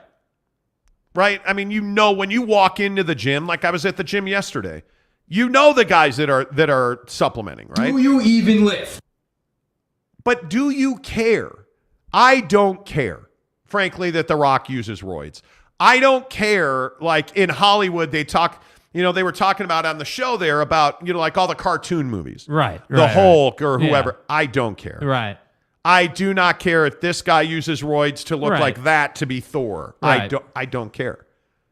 Do I care that Barry Bonds used steroids to break Hank Aaron's record? I do. Because Hank Aaron wasn't using steroids. Right. And Barry Bonds is never going to be the home run king. But do I care that Jimmy Jack uses roids to make a movie? I don't. Right. I totally disagree with Joe calling out The Rock here. Like, I just think it's wrong. I think the defining factor is movie stars aren't competing with somebody. They're making a movie, right? And to fulfill the to fulfill the character, you got to look a certain way to be the character. How the character is portrayed. So The Rock doing roids to achieve a certain body to play a character, I don't have an issue with that. I agree. I have an issue with Barry. I have an issue with anybody who gets popped for using steroids in a sporting sense, because you're competing with the guy across the line from you, and that guy can't beat you, and that's going to cost you his job or his record or his reputation or whatever, and you cheated to do that. So you in your natural form, right? Not supplemented, not artificial, but just you in your natural form. Who's to say that Barry would have actually hit whatever he ended up hitting? It was, because but remember who Barry Lamar Bonds was before he went to San Francisco and before he became the home run king. He was a doubles hitter. Yeah. He was a really good hitter, but he didn't want to be a doubles hitter. He wanted to put balls in the bay. And that's exactly what he did. In my opinion, Barry Bonds, without question, wanted to be the biggest, baddest home run hitter ever, and he needed help to get there. And that I have a problem with. Why do I care that dude is making a movie and needs steroids to look good? Because I got news for you, I don't. Yeah. I just don't. Yeah. The problem is, in my opinion, when you're the Liver King or you're a fitness guy or whoever, and you're selling a supplement, and you say, oh, take my protein powder, you can look like me, and you're jacked because you're using steroids. Are people myring? That's a problem. Yeah. When you say, take my protein powder and look like this. And eat raw liver. And you're using HGH cream. That's a problem, right? Because you're lying, you're deceiving people to sell your supplements. Yes. That's not what The Rock does. That's not what The Rock does. And if The Rock wants to be jacked to make movies, be jacked to make movies, because I just don't care that much. I don't. Yeah. And I want you to listen to Joe's words. I really want you to listen, because he really doesn't even try to hide the fact that he is accusing Dwayne Johnson of using steroids. I don't think there's anything wrong with doing steroids to achieve that sort of physique for a movie either. Yeah. I do think there's something wrong with lying about it. Yeah. You know, when you see The Rock and he's standing there with his shirt off, with his shorts on, there's not a man alive who doesn't want to be built like that. They all want to be built like that. So if he's telling you that he's not doing anything to get that, The Rock should come clean right now. He should make a video in response to the Liver King video. I need to talk to you because The Rock's been lying. Yeah. No, yeah, There's not a fucking chance in hell he's clean. No. Not a chance in hell. As big as The Rock is, at 50, I just don't like that. You don't like that he's accusing him of it? I don't like that you are. Well, one, you don't know if he's clean or not. Do we suspect? Of course we do. As I said, I don't know how you get the body The Rock has, and I think to Joe's point, I don't know nearly anything about fitness the way Joe Rogan does. But in my experience, at 50 years old, by the way, I'm about to be 50 years old. You don't have that body without help. Yeah. Even after a lifetime of fitness, you don't have that body without help. Yeah. But I don't think when you have 10 million listeners an episode that you should be accusing people without having facts or knowing. That's a big deal to me. But I think that's the culture in our country. I mean, we don't care whether there's evidence or not. I mean, this goes. Boy, that's a heavy statement. I mean, well, we just don't. I mean, this goes to stealing elections, accusing people of steroids, like any number of examples. I mean, that's what this country is built on right now. Is making accusations to get attention or to get what you need done. And to me, I don't think Joe Rogan has any initiative here by saying this. I just think he's going off of his knowledge. And I'm not even sitting here saying I disagree. I think what you just said, we all surmise and assume that dude is on steroids. But yeah, it's not a great look, but at the same time, it's a podcast. Like, it's not like it's his opinion. There's not, you know what I mean? But again, I think we have to get away. And it's interesting you use the word podcast, because I don't think what Joe Rogan does, I don't think what we do is when you have, Joe's got, 50 million listeners a week by some estimations, right? When you have that, you're not a podcast. You are a daily talk show. Yeah. You are the place where people go to get information, especially with Joe. But I guess the bigger point is Joe Rogan is what he is. The JRE is exactly what we think it is. You know what you're getting when you go there. I just think you have to be a little more careful than he is. Greg Hawkins says, I have no problem with people using steroids as long as they're honest about it. No one is honest about it, and it sets unrealistic expectations. Well, isn't this the great pornography discussion? It sets unrealistic expectations. I totally agree with that. Dallin says, I think there are things wrong with it because it makes you think that type of body is attainable. I don't care if they use it, but they should be honest about it. I agree with that. Lopes fan Gabe makes a great point. Greg, that's HIPAA. Be careful. That's HIPAA. Thank you, Dak. Greg has a point, but put an asterisk next to their name. I think that's HIPAA. Yeah. Brent Burnett says, I care that I don't care. Yeah, I care, actually. I don't know why, but I guess I care about this conversation. Right.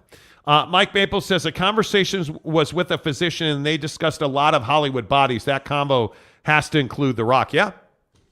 I mean, The Rock is arguably the most known guy in that genre of super jacked dudes. Yeah, and I just don't think that, I don't think that you look at The Rock and say, yeah, he's natural. I don't think anybody in their right mind is like, yeah, he's all natural. But who's the guy that plays Thor? I can't think of his name. Chris something. Hemsworth, yeah. Chris Hemsworth plays Thor. Mm-hmm. You can't tell me that guy's natural. He looks more natural than The Rock does, but I don't believe that he's 100% natural all the time. But again, I don't have an issue with that. Like, it's your job to be yoked for the Thor role. Like, I don't know, man.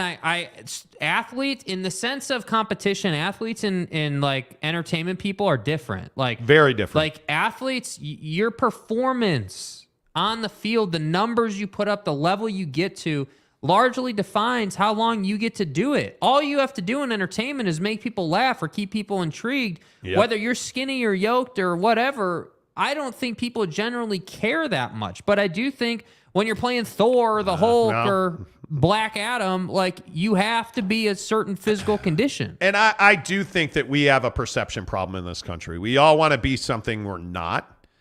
And I don't mean to go like too philosophical or deep, but I think we all have these deep-seated frustrations with our own physiques, where if we would just be comfortable in our own skin, we would have a lot less of this, right? Like, we would have a lot less of the need to use steroids if we were okay with, listen, I'm 49 and I probably have 50 pounds I need to lose, man. Like, and I'm working on that and I'm doing that. Like, but I'm not going to use steroids to get there. But I don't think, again, maybe I'm wrong on this. Let me know. I don't think most dudes look at The Rock and feel like, oh, well, he's got that. I'm terrible. But see, I don't want to look like The Rock, though. Like, do you know the fucking work that goes into looking like The Rock every day? They talked about that at length on Joe Rogan's show. Like, now I have you not wanting to say podcast. Yeah, they talked about the fact that so what they said is it's more difficult to build up to that physique than it is to maintain it. Yes. But maintaining it is incredibly difficult just in and of itself. And so to me, my point just simply is this. For guys like us and you guys and normal people who are not movie stars, I don't look at The Rock and say, "Damn, dude, I wish I looked like him." Yeah. I don't look at that. Like, if I could look like anybody, like, it'd probably be like, a baseball player or something. Guys who are athletes through and through. But look at Greg Hawkins. Greg Hawkins maybe is the best example of this conversation. Good example. Greg's an actor, like a legitimate actor and model. And the demand to be thin or the demand to fit into whatever the genre is that you want to be in. Yeah. Hey, if you're Jack dude, okay, great. If you're actor guy, and Greg, I don't know how you keep your physique the way you do. Like, I couldn't. My leg is bigger than Greg Hawkins is. Right. His entire body is not as big as my leg. Like, It's crazy. I don't know how people make a living in that genre without doing something. Do you even lift? I mean, I look at it, this goes to like the Kardashian thing. That's not her ass. Right. That's not Kim K's ass. But she has a narrative to keep up. So she has implants or she has whatever work done. We have guys in the fitness industry that get calf implants because they want to have huge calves. Like, we just have this unattainable stature. And I think in Utah with the LDS community, this reach for perfection is even more amplified in our state and in our community than in most. Yeah. Right? It is so bad for your psyche. Facts. It is so bad for your health. Facts. What is the end result of putting, testosterone cream on every day? I don't know. Greg says The Rock has been using some sort of steroid or more probably SARMs, which is andro. Yeah. Which is Andro, by the way. For a while now, I don't see a huge deal because he's an actor. Bonds is different because he gets a competitive advantage. Exactly right. Yeah. Exactly right. Whoa. Hey, that's like the wrong my one. hot photo. Yeah. Now we got bots in the chat. Bots are in the chat. Hide them from the channel. They're probably trying to sell HGH. They are. You know what I'm saying? Like, come on. And just kind of scruff it and play with it when it's wet. There you go. Hidden from the channel. Reported for porn. Appreciate that. Sorry about that. Let's see. Yes, bots. Thank you. Talking with Raphael podcast says also some actors have to get a certain weight with insane time frames. Remember that 50 Cent movie? Yes. Where he dropped down to like under 100 pounds? That's Get what out I of mean. here. You look at what Christian Bale has done in his career. Like he's had to get fat, legit, get fat to play certain roles. And then he had to cut down and be the Batman again. Like, that's what I'm saying. The human body can do amazing things. Like things that that are like just boggle the mind. But to me, it just isn't. I don't have a problem, man. I don't look at Thor. I'm not going to Thor to look at dude's physique. I'm not going to see that movie to look at Hemsworth's physique. Yes. Like, correct. but I'm a dude. I'm not a female, right? Like, maybe it's different. I don't know, but it just doesn't bother me that much. Jeremy Bolton says, I follow Chris Hemsworth and his fitness diet routine. Dude is really strict about what he eats. Yeah, he did a really good expose in Men's Health, I think, that I loved. I mean, his nutritional discipline. Like, Chris is a guy who strikes me as 90% of the time he's natural, works his ass off, but when you need to get to that, just that certain peak to play the role, yeah, you're going to take a little bit. And I respect that. Like it's a tool in your bag. It's not like The Rock did wrestling. The Rock played football. The Rock has done so much stuff in his life where steroids would have been incredibly useful. So, like I said, I don't know if he took steroids while he played at Miami. I don't know. But what I am saying is it doesn't bother me if someone needs to get that little bit of an edge, to get that little bit of extra mass in their shoulder to fill out for Thor. That just doesn't bother me. Eric C. says, Liver King's biggest sell on his supplements and merch is that he's all natty. The Rock isn't like that. That's the thing about the Liver King. Yes. But are people so naive that they look at a guy like the Liver King and think he's natty? No, I think I think nobody assumed that he was natty. I think what people love doing, and we saw this with the Brittany Griner topic, people like sticking it to the man. They like being the barking dog that says, "Hey, you said you were natty and you weren't. You're an a-hole." Yep, I agree. Salty Drunk says Hemsworth is Australian. Just saying, love it. I don't know. I probably make too much of it, but it is what it is. Talking with Raphael says Chris Hemsworth went from Rush to Thor. Yeah, he went from an F1 driver to Thor. It's a great example. Yeah. You see what I mean? So, like, to be an F1 driver, you got to be skinny. You got to be really cut down. Greg Hawkins says Christian Bale probably didn't use steroids. He's more likely genetically gifted and also disciplined with his diet, but I could be wrong.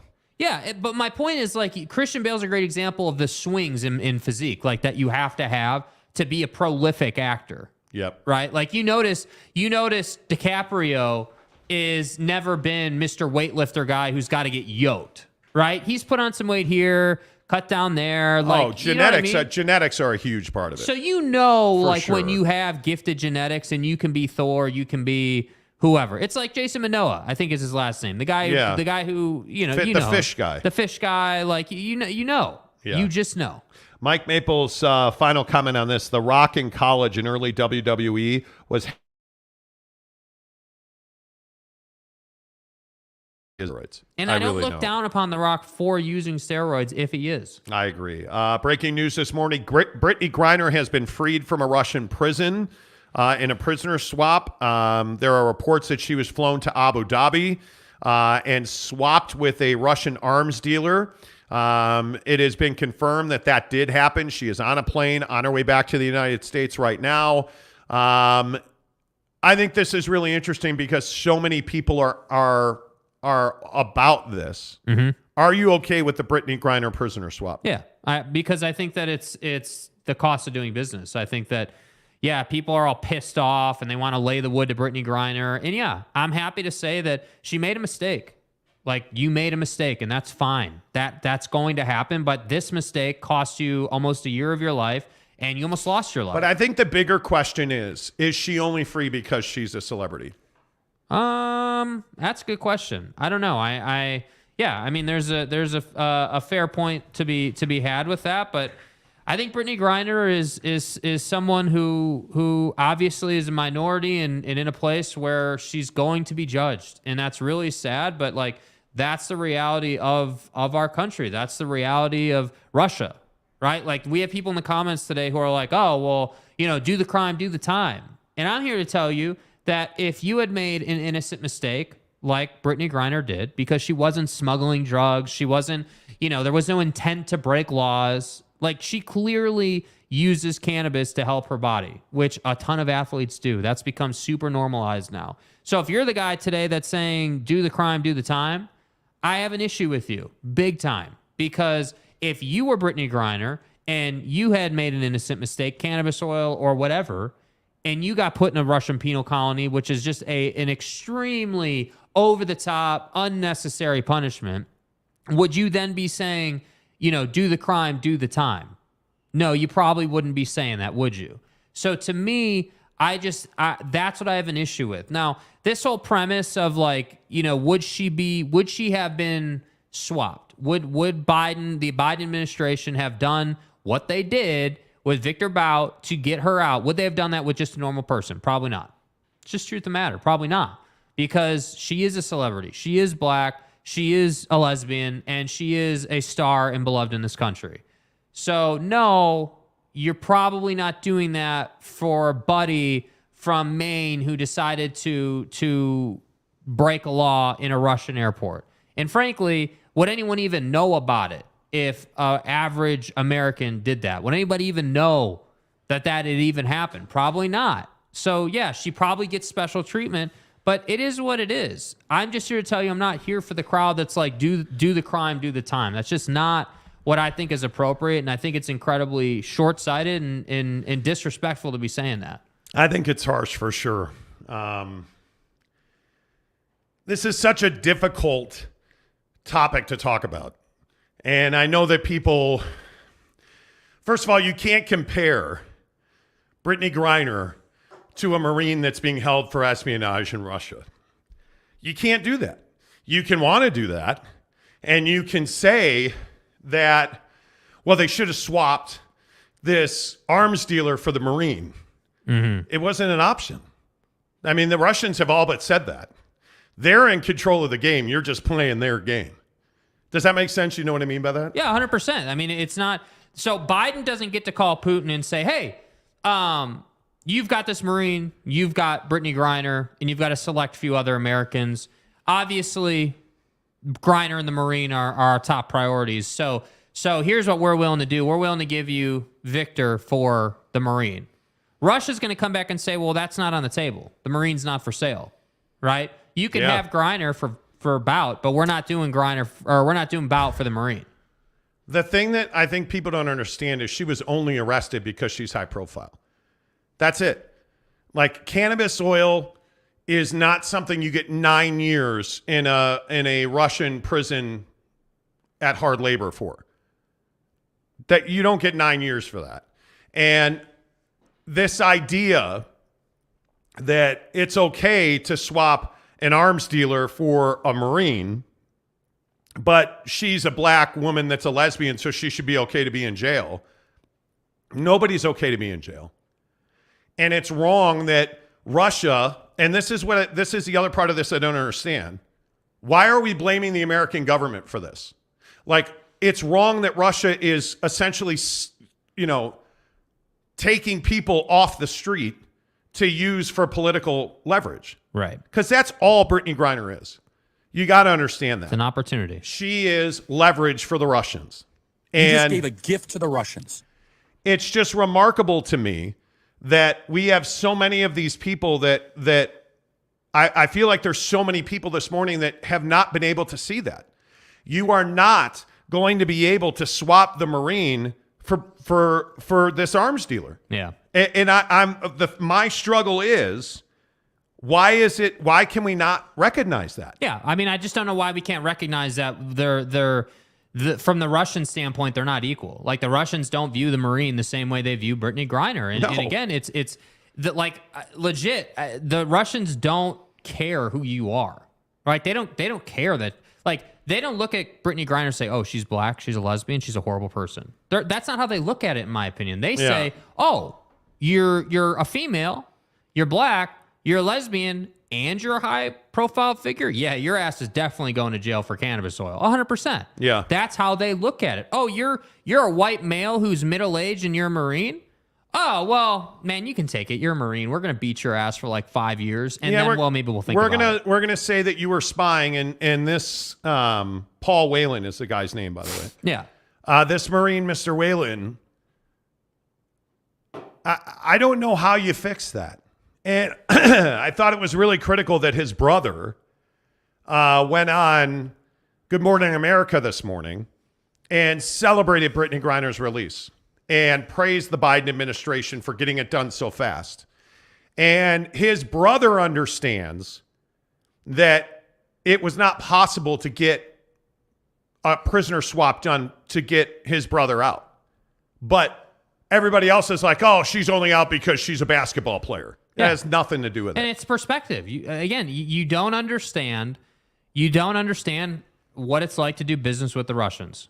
And the thing that you have to remember here is, if she is just any other nationality, if she's Swiss, they're not arresting her for cannabis oil. They're not. But she's an American celebrity, and they saw that as leverage. And by the way, she was arrested on the 17th of February. Russia invaded Ukraine on the 24th, used her trial as a distraction, and now has gotten a renowned arms dealer, somebody that sold weapons, guns, to the Colombians, whose stated goal was to kill Americans. So it's not like the administration or the U.S. government made this swap like it was no big deal. Everybody's fully aware of what a shitbag this guy was that they traded to get Brittany Griner back. Yeah.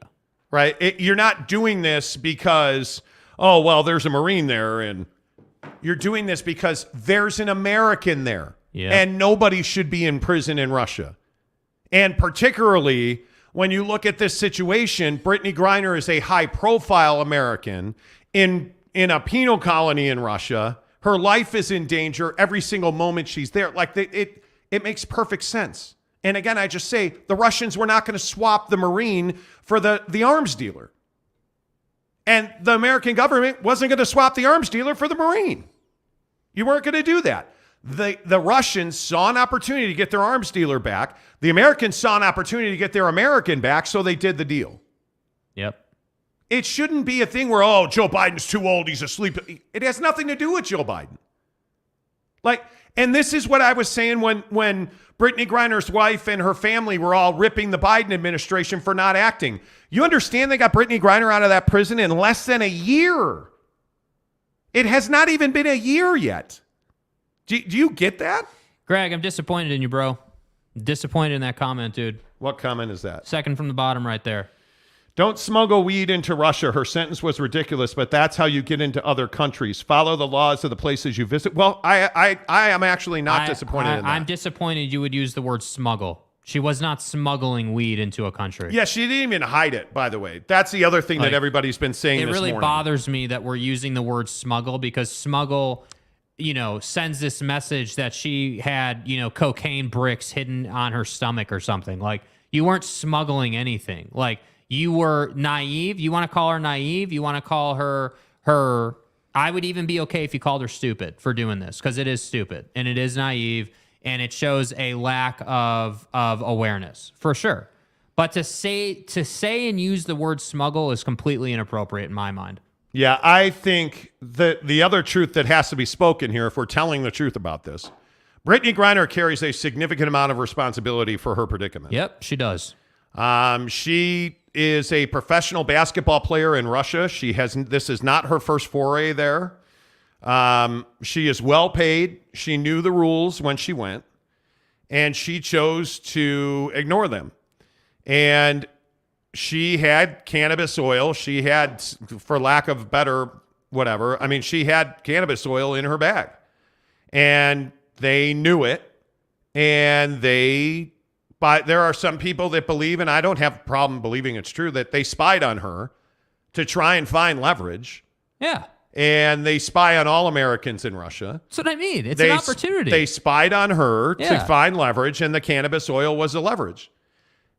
She carries a significant amount of responsibility for that. She is not blameless here, and I think a lot of people want to put Brittany Griner up as like this victim. Is she a victim? Yes, she is. But she is a victim that carries some blame here too, because Brittany Griner made it possible for the Russian government to leverage her. Those are the facts, and they are undisputed. Yeah. She put herself in a position to be leveraged by the Russian government. Yeah. And to Greg's point, and I agree with him, you have to know the law where you are. And by the way, I hope that this sends a message to other people that because we have people that play all kinds of sports globally, whether it's basketball in China, baseball in Japan and Korea. There are Americans that perform professionally across the globe. If you don't understand the position you're in and the rules of that territory, it is this situation in Qatar, right? It is this situation. We meant to talk about this. There is a ban for sex outside of marriage now in Indonesia, including Bali. So if you are not married, and let's say you and your girlfriend want to go to Bali and have sex, you can be thrown in prison for that in Bali. Not going to Bali. So if you go to Bali, you can't, and you're not married, you cannot have sex. But how many people, including Americans, are going to go to Bali and have sex? That's going to happen. That's going to happen. But you have to know about that stuff. You have to know about that.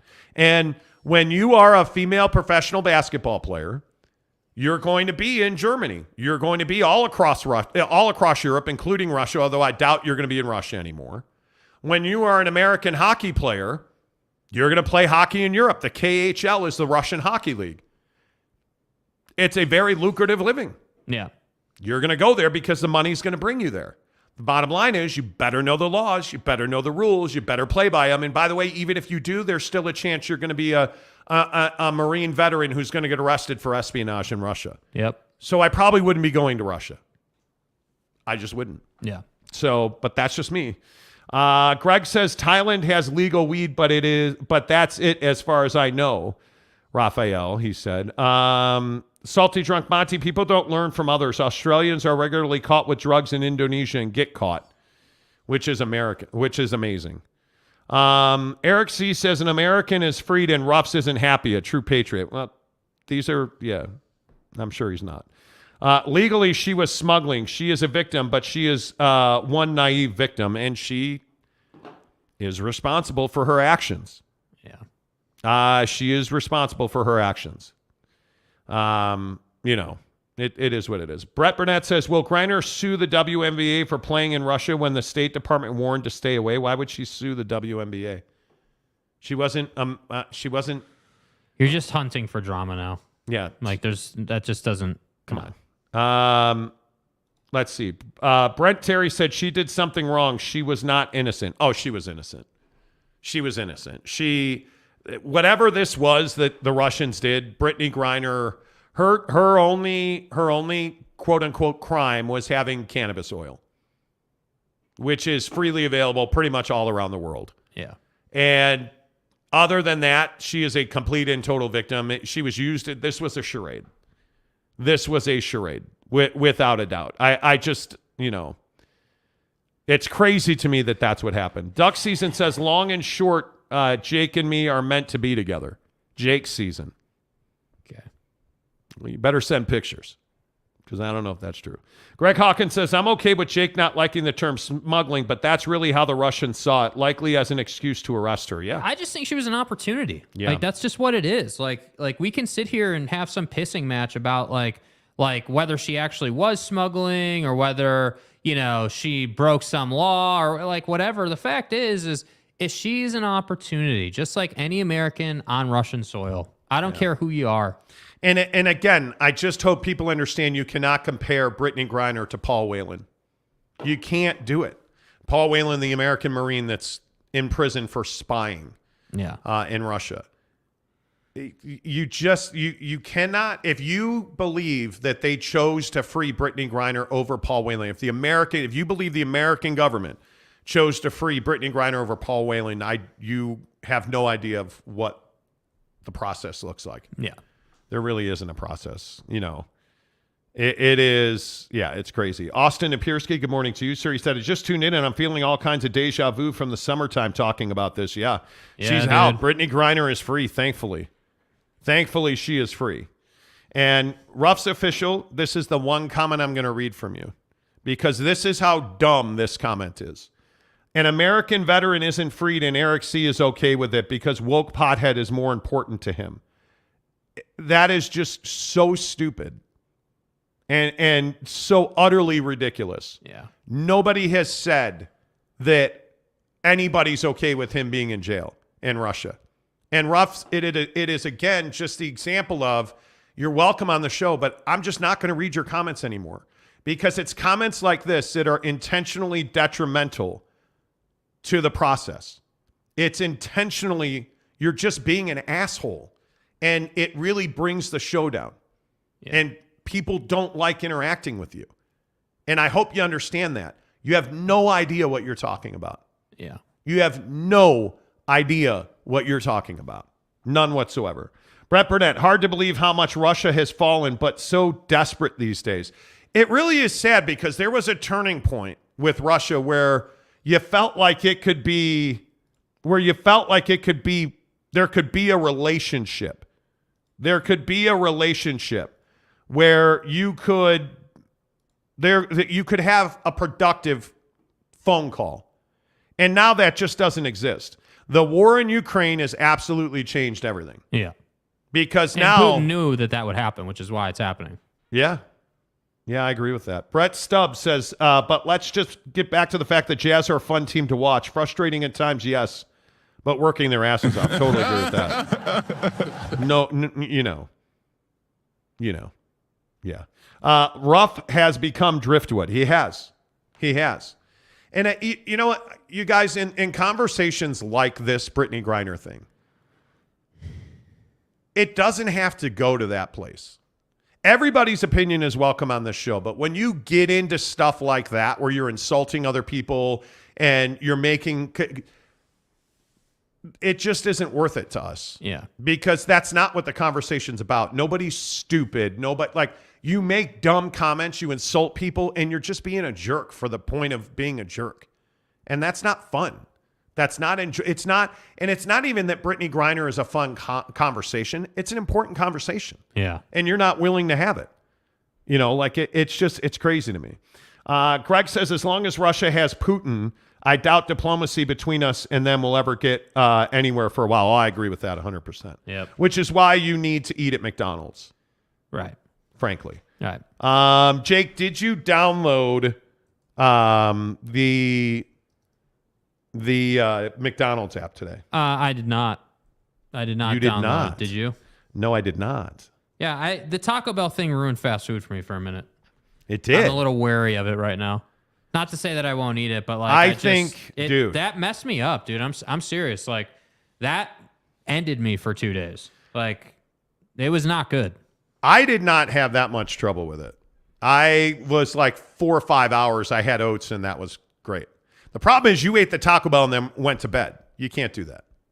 What do you mean I ate the Taco Bell then went to bed? You ate Taco Bell that day. Didn't feel well. Didn't eat anything else the rest of the day. And then just went to bed. You got to handle it. I guess. McDonald's has 50-cent double cheeseburgers today. Mm-hmm. You have to order through the app. I love this concept of ordering food through apps. Okay. Why do you say that? Because I just I feel like chains want you to order ahead and then they want to walk everything out to you. What happened to going through the drive-thru? Like what happened to talking to somebody? Yeah, the drive-thru in fast food is not a particularly enjoyable venture these days. I don't know about all that. I'm not a... Like last time we went to Burger King, there was a joyful young man there. Even when we went to the death machine known as Taco Bell, there was a nice, I'm sorry, did we wake you up? Yeah, you did. There was a nice friendly girl in the drive-thru at Taco Bell. That the drive-thru experience is different place to place. Yeah, 100%. Again, this is why I say I love Quack Car Wash because it's a really good drive-thru experience every time I go there. Right. The problem is I have no idea when I'm going to get at Burger King, Taco Bell, McDonald's. Like, I have no idea. Yeah. And you're paying people $20 an hour now. And by the way, that's not nearly enough. But you're paying people $20 an hour now. And the cut of employee is going down, not up. Uh-huh. Having said that, apparently no, Austin. I did not see that. Do tell, sir. Austin Napirsky says, did you guys see the tanker oil crash spill on northbound I-15? I did, yeah. It shut down just past the point of the mountain, I feel like that was. Is it really? I briefly saw it on Twitter. I didn't read like a whole article on it. Do tell, Austin. Brent Burnett says, free Arby's with the Jazz app today. Everyone, they scored 111 points. Really? Eric C. says, man, Driftwood is such an OG Monty Town throwback. Yes, it is. Yeah, dude. Interesting place because you can have really any conversation you want to have. But well, I want to have a conversation about McDonald's. Okay, well, let's have it. What's your take? Why on are this you whole being thing? a jerk? I'm not being a jerk. I'm Okay, not. do you like ordering fast food on an app? I don't, to be honest with you, but you know. I don't know. Wow, it's 9:10. Yeah, dude. I have to pee again.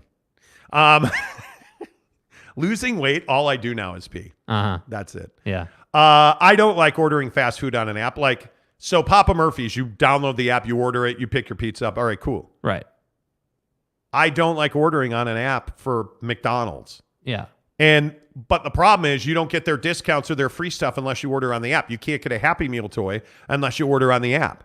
You can't get a 50-cent cheeseburger unless you order on the app, which I don't like. Yeah. What's going on your phone? Caitlin Collins people are all upset about this, about Paul Wayland. And people are coming out and saying they're disappointed. Like, just as it goes on and on. We can't just be happy that an American got freed. Can't just be happy that, hey, probably saved someone's life today. We're so ungrateful sometimes. Like, dude, so ungrateful sometimes. Yeah. Who tipped us? Someone tipped us. Somebody tipped us. Let's see. Where is it? Right there. Greg Hawkins says, hit that like button for $5. Yes, please do. Do you guys think that people understand the process of freeing people from Russian jails? Because I don't think people understand this process. Yeah. I mean, and I understand, listen, I understand that the Wayland family should be disappointed that the Biden administration has not done more to free Paul Wayland. You should be disappointed. Your child, brother, son is still in a Russian prison. That has nothing to do with Brittany Griner. Nothing. And I just can't understand. It's mind-blowing to me. Maybe because I feel like maybe I'm a little more educated on the process than most people. But do you understand how hard it is to engineer a prisoner swap? Yeah. Do you know how difficult that is? Do you understand that the Russian government, Vladimir Putin, needed this arms dealer out of jail working for him?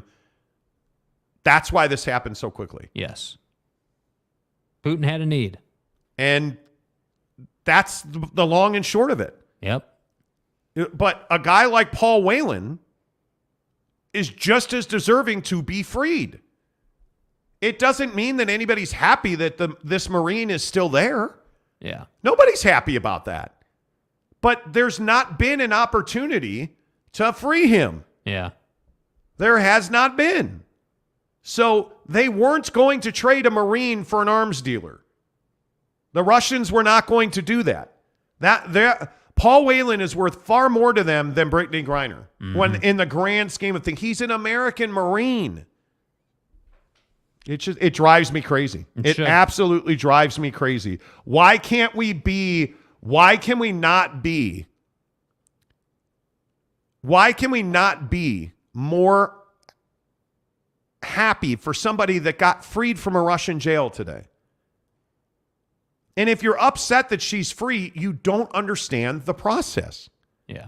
You don't understand the process. Come on. Greg Hawkins says Putin is fighting an extended war of attrition in Ukraine. He's facing sanctions on all arms components. He needed that arms dealer. He desperately needed that arms dealer. Yep. Desperately. Rocket science, man. Eric C. says, definitely not more educated than you, Ruffs. No, I'm certainly not. I'm next to Ruffs. I don't know that anybody is. We're all idiots. Ruff's the best thing that's ever happened, Yeah. I think it's not hard to and those of us that have worked in news, for those who don't, I've worked in news a long time. There is a very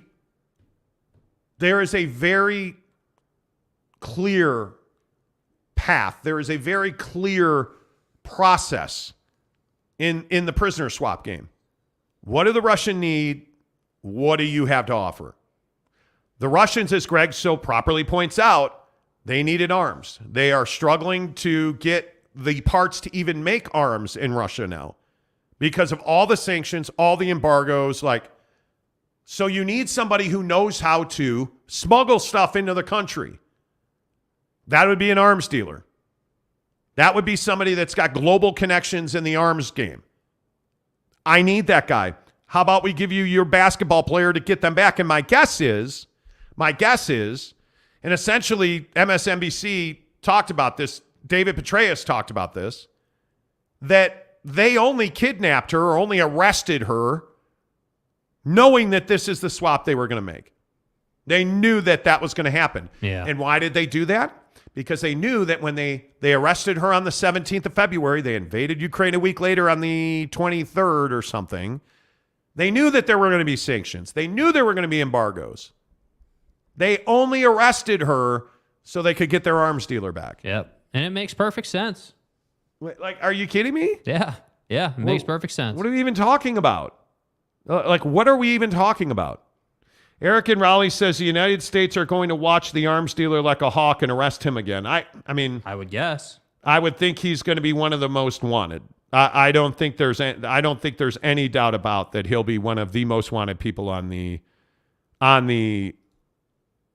planet. Yeah. He'll be followed. There's no doubt about it. He'll be followed. He'll be watched. And, he'll be taken down again. Yep. I agree with that. Anyway, let's end with, can we end with 50-cent cheeseburgers, please? Yes. So McDonald's is having 50-cent double cheeseburgers today. Right. But you have to do it through the app. Mm-hmm. Are you willing to order fast food through an app and then go pick it up? I guess. I mean, I don't know. You're willing to do it with Jersey Mike's. Yeah, but Jersey Mike's isn't fast food. It's fast casual. You got to walk in no matter what. Is Jersey Mike's fast casual? Yes. You have to walk in. Right? There's no drive-through. There's no drive-through. You're walking into basically a deli shop, essentially. So Cafe Rio's fast casual. Yes. Most certainly. Yes. Okay. Yeah. So from Arby's, McDonald's, Burger King. Like Chipotle. Happy to order Chipotle ahead of time. Because I just want to roll through, go through the drive-through, and drive out. There's nothing worse than cold Chipotle. Yeah, I'm happy to order ahead if it's just drive up, pick it up, leave. Nothing worse. There is nothing worse. Nothing at all. Let's see. Christmas Spirit Gabriel says 50 cents. Yeah, buddy. 50-cent double cheeseburgers. Just one burger, right, though? One-time limit? Okay, now you're going to make me download the McDonald's app. Napierski, always trying to come in here. Why do you start trouble, Napierski? You're more educated than us. How could this possibly be? I don't know if it's just one. Jake, Google search it. Yeah, I'm looking. While I download the McDonald's app now. I'm so fat. I'm downloading the McDonald's app. It can't be just one. If it's just one, I'm not doing it. Buy one, get one. Looks like. What's that? Buy one, get one for 50 cents? If you have a McDonald's craving and don't want to wait for Thursday and Friday's double cheeseburger deal, Wednesday's deal was buy one, get one. Okay. I have to believe on some level there's no limit. You can't tell. Is there really a limit? Is there really a limit? I hope there's not. Austin says, I'm helping the people. Exactly right. Ordering fast food in the app is such a pain in the ass. The employees don't even know what's going on most of the time. Makes it a whole dilemma. Yeah. It does. I agree with that. Totally. Lopes fan Gabe says, double cheeseburger is going to cost you 50 cents in your personal information. Data is the currency McDonald's is really after. I would agree with that. Cafe Rio emphasizes the casual and fast casual. Reminds me of Monty's story of the lady sneezing all over the food. Dude, I'm telling you, and it's funny, Greg, you bring that up. It's so funny you bring that up and that you say you're off of fast food. I am currently not. I can't bring myself to go to Cafe Rio or Chipotle right now. Why? Because I've been traumatized recently there. Why were you traumatized by Chipotle? The last time we were there, the food was just cold. It wasn't it wasn't enjoyable. And then we started going to Mo Betta's next door, and it's phenomenal. Yeah, well, of course, it's Mo Betta's. Say less. But the last time we were at Cafe Rio, like Greg said, the lady was holding her kid up there on her boob, and he's sneezing all over the place. I can't go back there. Yeah. I can't go back there. I don't know. Yeah, Jersey Mike's has a drive-through? I've never. Teddy Wayman says Jersey Mike's does have a drive-through. Didn't know that. Never. I seen had one with a no drive-through. idea. That's funny. You're Teddy Wayman, where does Jersey Mike's have a drive-through? Fake news. Oh, Mike Maple says Jersey Mike's has a drive-through in Syracuse. Okay. That's not by us, so it doesn't exist. Eric in Raleigh says we have drive-through Jersey Mike's here, and you're in Charlotte. I think I'm sleeping on the drive-through Jersey Mike's then. I didn't know about that. I've never seen a Jersey Mike's with a drive-through. Oh God. Lopes fan says Jersey Mike's is the Portillo's of sandwich shops. Oh, overrated. Get the hell out of here! See, you were doing so good today. Gabe, you know, Gabe. Spring training. Dude, I'm going to Jordan Clarkson you. Okay. And I'll drop that. Which means you're just going to put your hands up and not do anything. I'm just going to bow up and then walk away. Yeah. You know what? Gabe, we're going to Portillo's when we come down for spring training. Oh, yeah. We are going, and you're not going to be able to say no. I'll Brittany Griner you right into. Okay, I should probably not. You got to fuck one, marry Talk one, about kill one. Go. Kidnapping people. Yeah. You know, I'll penal colony. Well, no, shouldn't talk about that. See, that came out wrong too. That came out wrong. You know, I'll manage your load right in. Well, wait. See, that's not what I meant. What I have been saying. Gabe, you're gonna go to Portillo's when you're doing it. Dallin says in with that, Jersey Mike's definitely overrated. Really? But see, okay, but I'm really? not a Jimmy John's guy. I'm a Jersey Mike's guy all day. You're not even in the same zip code. Yeah, dude. Oh, see, Jaron. Jaron says, I've developed a dangerous addiction to Super Chicks. Dude. Dilly. Like, come on, bro. Super Chicks is where it's at. Yes, Super Chicks is absolutely where it's at. Okay, so you're in the McDonald's app. Yes. And what are you looking for right now? Double cheeseburgers. I'm fat. Okay. Let's see. Deals. Under deals. Continue. Okay, I've got to give them my Apple. Yeah, have they asked you for your location, your social security number, they have and your asked phone me, number? and I have to put my DNA chain in here. Yes. I agree. Yes. What about your tax number with the IRS? You got they are asking for that too? Exactly. Okay, great. Finish registration, you jerks. Yeah. Finish registration. Let's see. My rewards, I have 0. Casual. Buy one hash brown, get one free. $20, 20% off any purchase of $5 or more. There it is. Fat. 50-cent double cheeseburger, valid once a day, and Thursday and Friday. Available only for pickup. How do you pick up at McDonald's? Yeah, how does that process work? So you order and then what, you just walk in? Yeah, I don't know. Are you sure you want this deal? Use this deal. Yeah. I mean, what other... I want the deal. The deal's not available at this time of day. I want it. Okay. You know you what? See what I mean? It's just such a casual All thing. the way off. All the way off. Like, come on, bro. Brett Burnett says, these two can't stay focused. No, You're casual. I can't. I freely admit, I can't. Salty Drunk says, you mean I'll rough official you. Exactly. Yeah. Christmas Spirit Gabriel says, is Firehouse Subs overrated? I heard people saying it's overrated as heck. Never been. Brent Burnett says, have to try new Super Chick. You do. Tom Brady's new Super Chick is amazing. Oh, you mean the restaurant? Oh, well, Super Chicks on Riverdale Road is amazing. Super Chicks is awesome. Jesse Harsh says, Firehouse better than Jersey Mike's. Buy one diarrhea disc from McDo, get one free, Jeremy Bolton says. Thank you. Eric and Raleigh says, yeah, order and walk in. I'm not walking into a McDonald's. I'm not.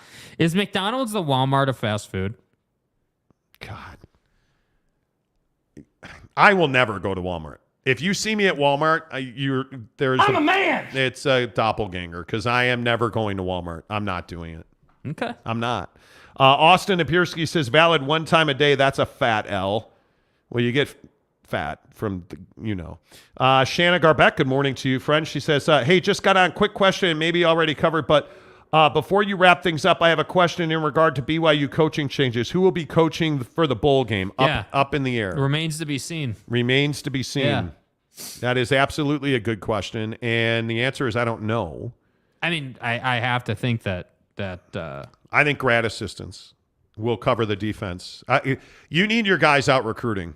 I think once you go to the bowl game, I think your Jay Hills of the world have to be fully focused on recruiting. And your Kalani and grad assistants will handle the defensive exit interviews, and it'll be. By the way, we're not done with coaching changes. Somebody told me yesterday that there are going to be a significant number of changes on offense as well. Yeah. Harvey Unga's out recruiting.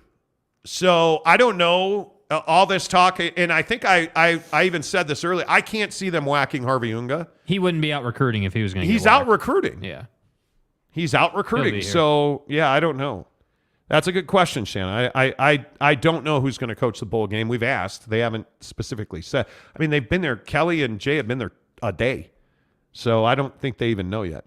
Brett Burnett says most places are overrated. Inflation is going to kill their business like the Sane in Wedding Singer. Okay. No more diarrhea quotes, please. Greg Hawkins says all the sandwich shops are pretty solid outside of Subway. Yeah, never going to Subway. Teddy Wayman says Firehouse subs are the bomb. Ruff's official says, LOL, they silenced me. The truth butt hurts these guys. Okay. Whatever you say, man. You two never showed at Riverdale Super Chick. When are you coming? We were there. We were absolutely there. Yeah. What are you talking about? We go there pretty occasionally. Greg Hawkins says, is McDonald's, is Walmart, what does that make KFC? Oh, God. Aldi? Aldi. An Aldi reference. Jeremy Bolton says Cougar Board is going to coach the defense in the bowl game. There you go. See? Cougar Board. I'm not doing it. Salty Drunk says you order on the app and quote the code at the drive-thru. Okay. Brett Burnett says, what happened in Sean Nua coming? Yo. What? Ruff's official. We've cracked the code on Ruff's official. We have finally gotten him to divulge into personal insults.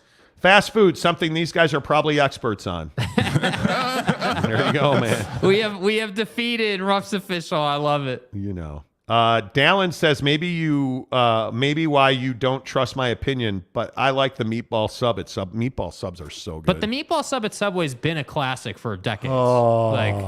That's been a staple for them. So good. Yeah. Let's see. Greg Hawkins says them Fano brothers are coming to the Hill, baby. Yeah, I've been texting with Logan. Logan is going to come on the show. We're just trying to find a date. You want to talk about a psycho? That dude texted me at 4 a.m. today. And he's like, hey, dude, I just finished my homework, man. He wanted to come on the show. Logan wanted to come on the show with his brother.